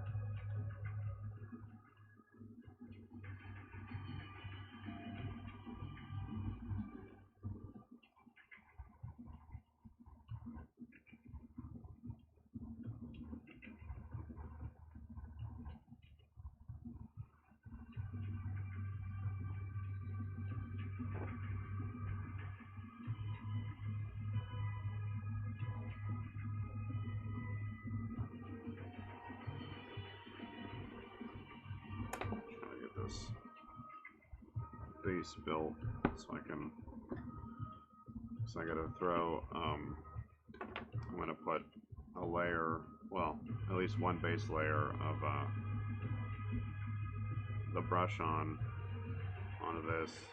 I want to get a few layers onto it, and then I gotta do the I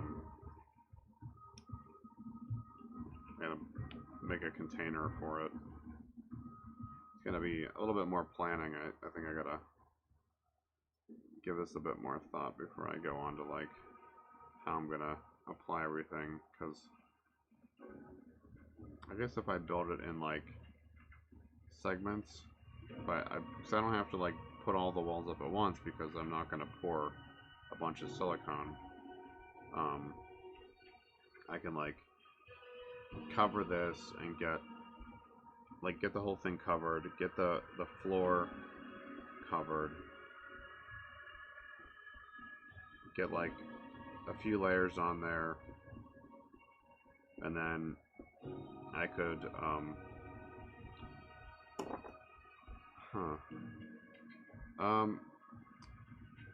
I don't know. That's the brush on helping. That's kind of like what I'm trying to figure out. I'm trying to see like how do I like adapt what I've been doing to accommodate using a brush on. So like what I'm thinking about right now in my head is, so like with the previous molds, right? I build this base, I set this on here, and then I build a box around it, and then pour the silicone, right?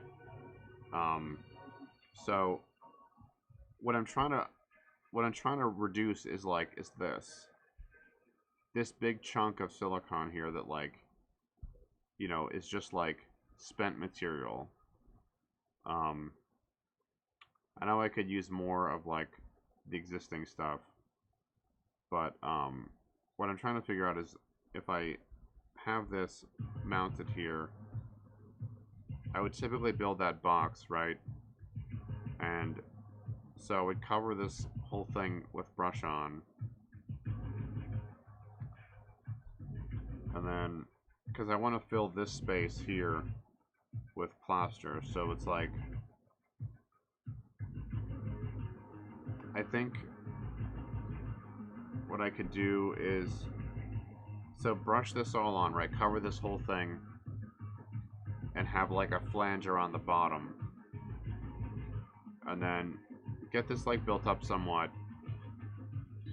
And then what I could do is, instead of building the other box, is with the back layer, with the like sleeve on this essentially, what I could do is lay it flat, right? Put it into a box then, and then pour plaster over the top to create like a thick shell.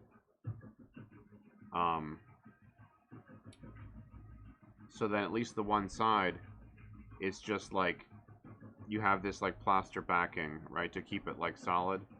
So you would take that off, and then you would pull this out or peel off the outside, and then pop these out. I think it does help. I think it just means approaching it, the build process, differently. And that's kind of like what I'm trying to figure out with each of these that I'm working on, is like, how do I make this more effective? Because, you know, if I'm going to use the brush on, then it should be a glove type of mold, right? It should have a thin layer of the brush on, and then it's supported by like a mother mold, or it's supported by, you know, some other material on the outside. But I'm trying to maintain the method I've been using, where this part of the mold, once it's like, and this is completely contained, right? So there's no seams, there's no openings around the sides or bottom. What are the risks of pulling the green stuff off? These are bonded together, so they won't pull apart. This is basically one piece of silicone now.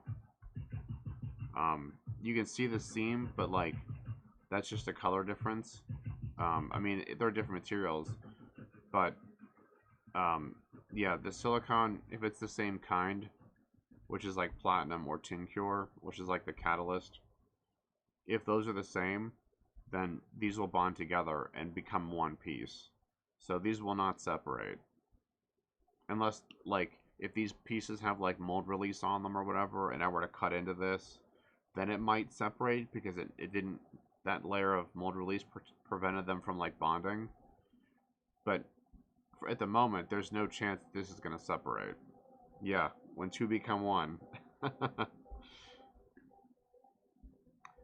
I'm definitely going to keep pushing these. I think there is a path here for replacing the bulkier molds. I think it's going to take me a few iterations to figure out like what I have to adapt. And then like, when is just making a regular block mold just like better, you know, like just easier, or it's worth spending the material to like make this block mold or whatever. So I don't know yet that it's like a, a full replacement, but I think there's potential there to replace some of the bigger molds for like these larger pieces. Um, so I think it does help. I just think it requires like rethinking your approach to building the mold. Alright, that's probably good. I just gotta level it out.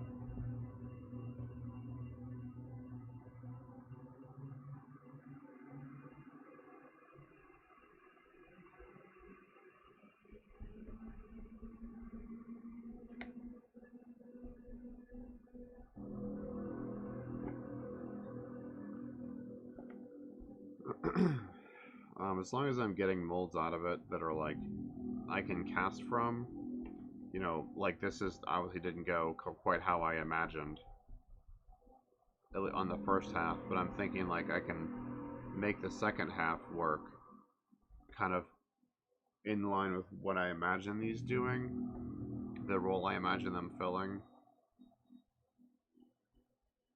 So as long as I'm able to get casts out of them that I'm happy with,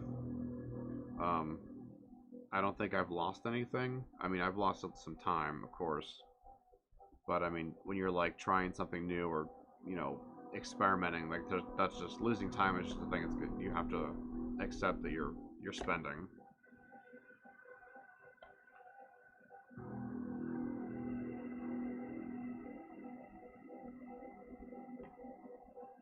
I appreciate that I have more control. So,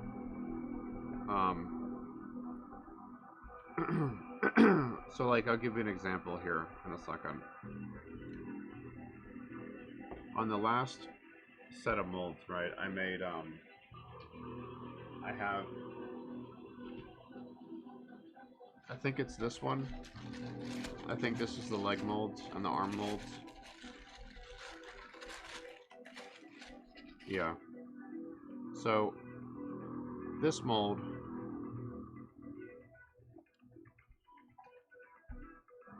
so here on the part I use brush on mold silicone to fill these ball sockets and then to fill the glios joints because these glios pegs have historically been a problem. And all the ones that I've cast, there's always air that gets trapped. Even when I vacuum it, even when I pressurize it, there's always air that gets trapped here. So, so this time I tried using excess brush on that I had from something else I was doing, and I just filled these holes, and then I coated like the top, you know, the top edge or whatever, and then I trimmed it before I built these molds. And my hope was that this would bond to the silicone that I poured. And it did. So these give me a perfect cast every time now. I don't have to worry about like trim or fit. Oh yeah, I mean these will be ready soon. Hopefully, I'm gonna see what I can get done over the weekend. See if I can get the other half of this made. But so in this case, I think the brush on made a big difference because I no longer had to worry about this or this glios peg. These were just going to be right every time. So even if you don't do like a full like brush mold, I think it does have applications for, you know, this area is problematic. I'm going to brush this on first to capture that detail and then, you know, submerge it in resin or in silicone. And then these thin walls, like it's obviously it's good for fixing stuff. I've fixed so many molds of brush on silicone.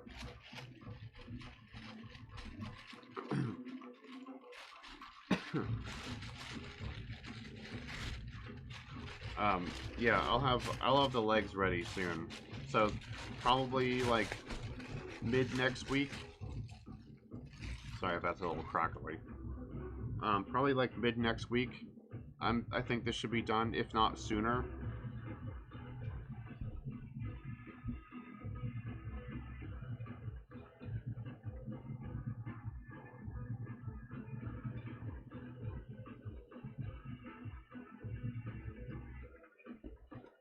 Like, I have, I make these kinds of molds, like, because I'm gonna, unlike a customizer, like, I don't, like, cut these apart and then, you know, modify them. I do these, like, master molds so I can make copies of these and then work on the resin copies. I assume there's probably, like, a market for, like, you know, parts like this. That I could just cast, like, a batch of these and just, like, sell them for, you know, 10 bucks a pair or whatever. For people who, like, need replacements or want to do a custom, you know, and they want, like, the traditional style of figure. I hadn't really thought about doing that. I mean, this mold's gonna be around. Because I'll probably make, like, I'll make a master copy of this, and then I'm gonna modify those, because, like, these legs, the one is slightly bent and the one is straight, so I need to, like, fix these. And I was looking at the Origins figures, because I bought a few. I have a second Evil Lyn over here that I'm gonna probably butcher. But I was looking at the knee joints, because I've been thinking about adding knee and elbow joints in, like, a later iteration. And the knee joints are basically they're just ball and socket joints like the shoulders, except they're, like, they have a more limited range of motion.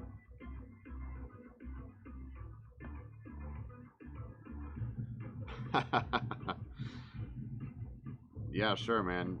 You're definitely gonna get some. They will be available.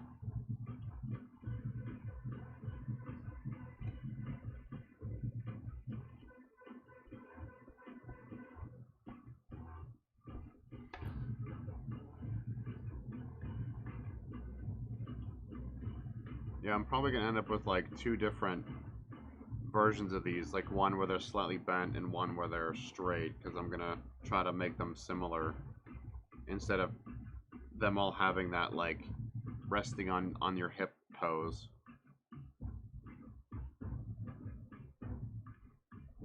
So these need a bit of work as far as, like, getting them to a point where I'm, like, happy with them. Where does this goes there?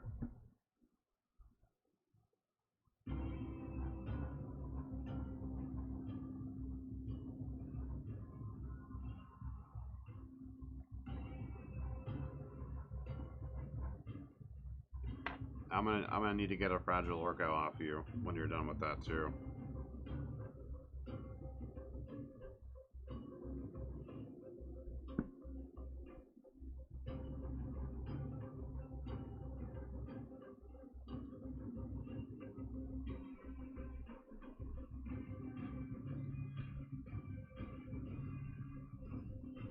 I'm actually pretty excited to make this lady figure, because, like, I feel like they don't get enough attention, and there's a lot of potential there.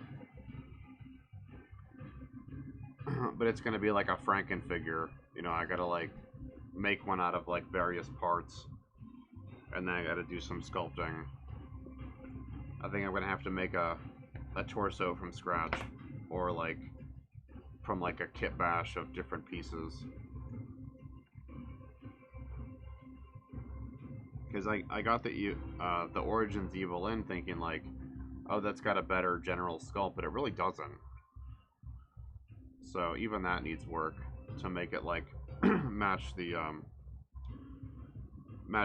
proportions of, like, the brutes, like the male figures.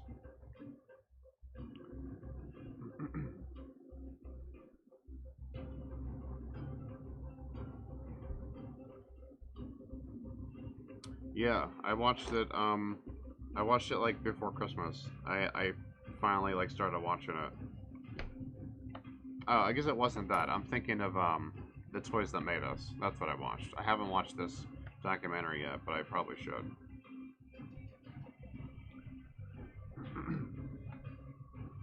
Yeah, I love that point, that detail you pointed out, Sabretooth, with Man-E-Faces, and how, like, just, like, body horror, like, creepy it is.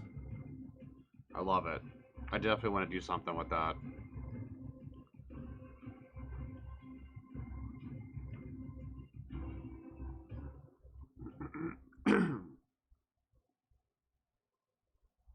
Alright, that's pretty good. I just gotta fill out this.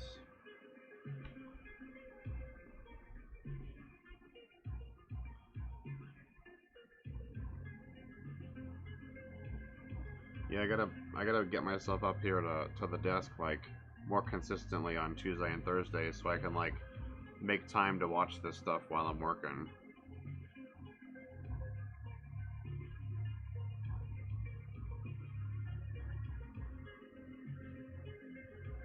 Cause like I don't make time to watch documentaries and stuff when I'm, like, just hanging out with my partner.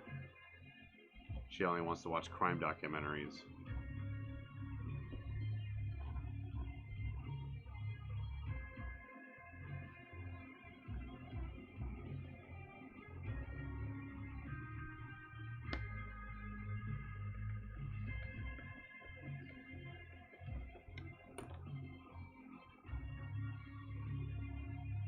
I definitely want to try to get that second cam going by next week. I think that'll add a lot.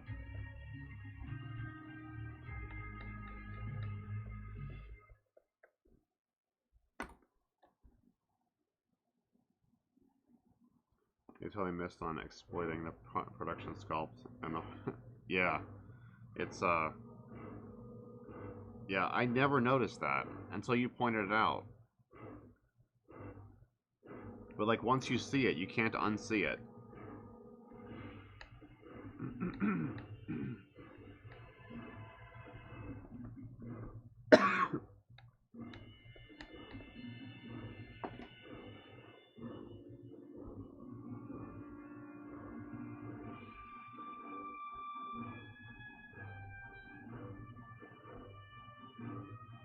It's such a great, like, subtle horror detail.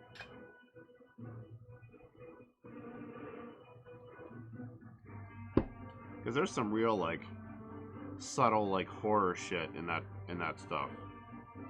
Like Trapjaw, that dude's a horror show.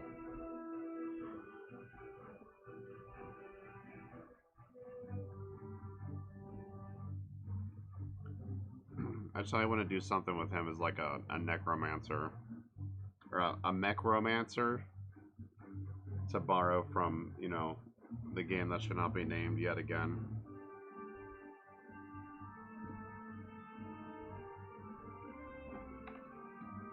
That's what I loved about, like, MOTU growing up, was like all this, like, creepy shit and the sci-fi stuff.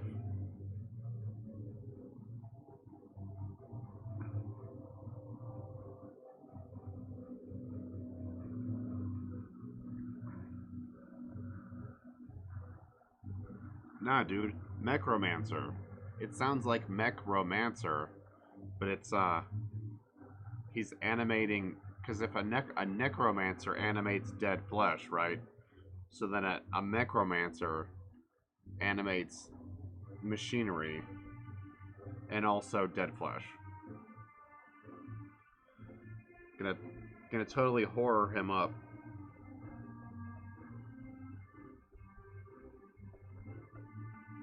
Cause like, if they had done that right, he'd have been a way scarier villain than like Skeletor or whatever. If they made him like his own villain, yeah, he, like, you know, all of his minions or whatever that like die in combat, or yours that die in combat, he just scavenges their bodies, smashes them together with machine parts, and sends them back to work.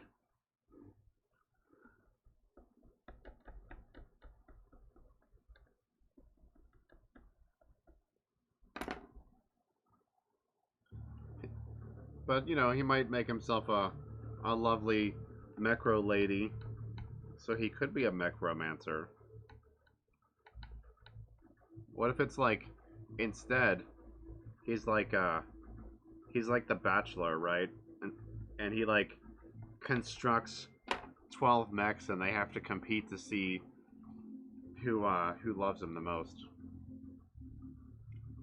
Yeah, it'd be awesome as like a gothic horror. Just really dark, like black magic, like yeah. I like the idea that um the Horseman had for like the 2000 line, right? Was that Skeletor was like, you know, the dominant force, and He-Man and all those guys were like the rebels trying to like overturn his like oppression. And he controlled the power sword and everything, so he was like this real formidable foe. But Mattel was like, nah, we're not doing that. I think that's why like MOTU has such like lasting power. Is like there's so much potential there that was like never really tapped. So people like hang on to it because, you know, it could be so much more than it was. You gotta like unhook it a little bit.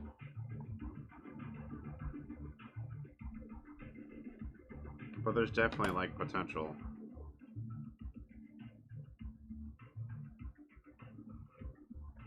And I guess that's kind of like what I was, my whole like idea, well, my want was to like, you know, make the kind of stuff that I wanted to see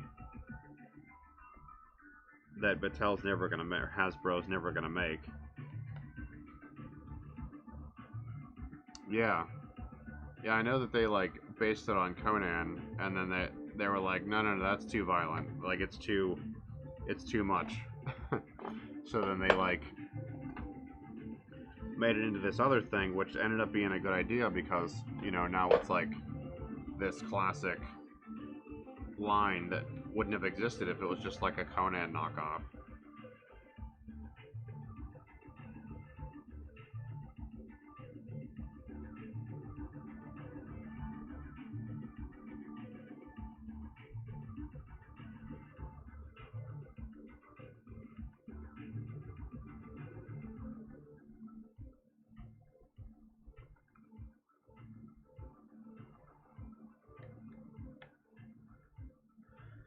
Yeah, I definitely got to try to break out the like drawing stuff this weekend and work on some of these thoughts.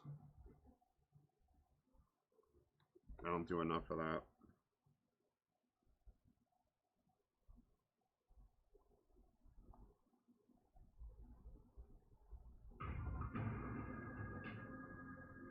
My drawing skills are pretty rusty, but they're still serviceable enough to get some ideas down.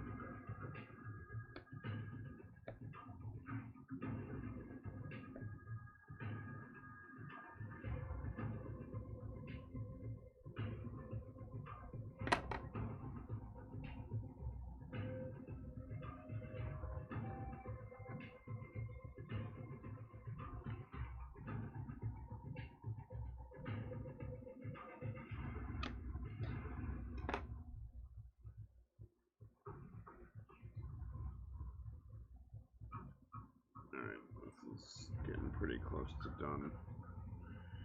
At least I don't have to worry about, like, at least this isn't going to shift in the friggin' pressure tank like the other ones typically do.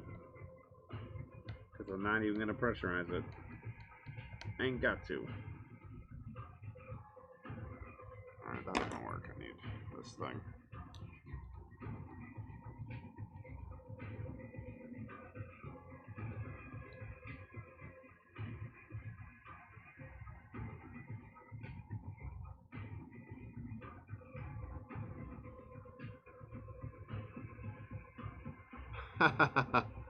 Yes. Oh, there's got to be a market for that. there's tons of people who are into like the Savage Masters version of all of it, so they'll be into that. And that'd be so easy to like make too, you know. Just casting the heads and putting them on spikes.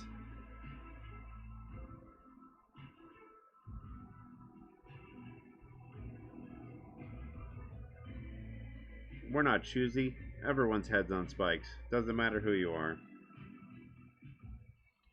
Heroes, villains, heads on spikes.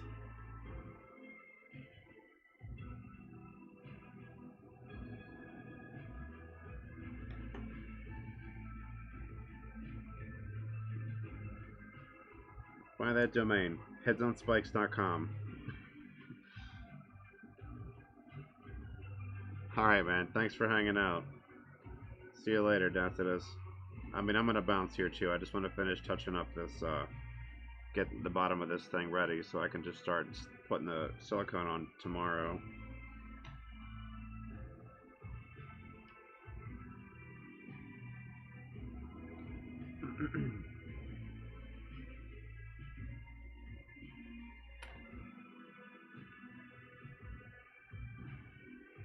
So how's the dog dad life going, Sabretooth?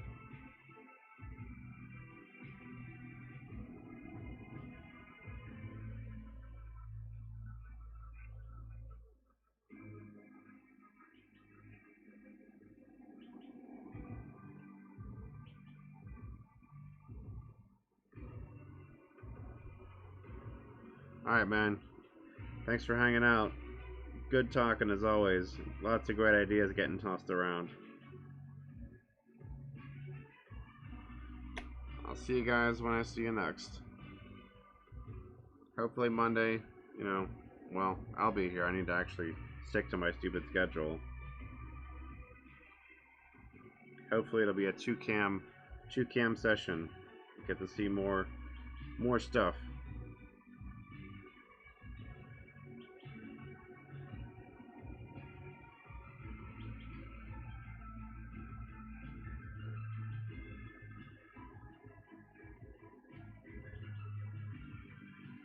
Alright, just trying to fill in the corners of this. It's like pretty close. It doesn't need to be perfect because it's not going to be sealed up like the previous ones.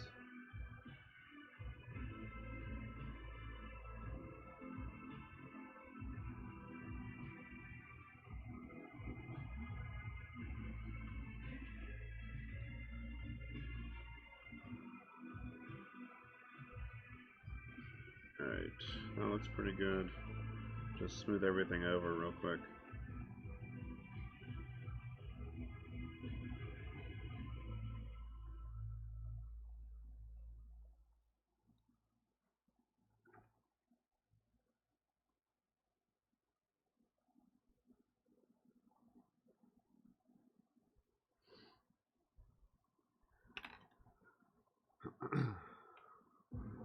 That's good, man.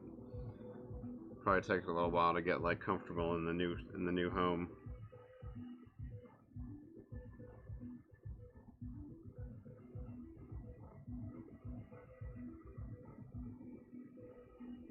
After a little while, it'll be like, how did I ever live without you being here? It's crazy how they do that.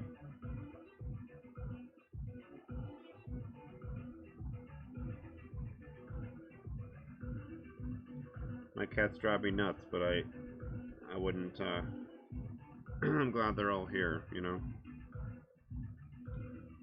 Alright, that's looking pretty solid.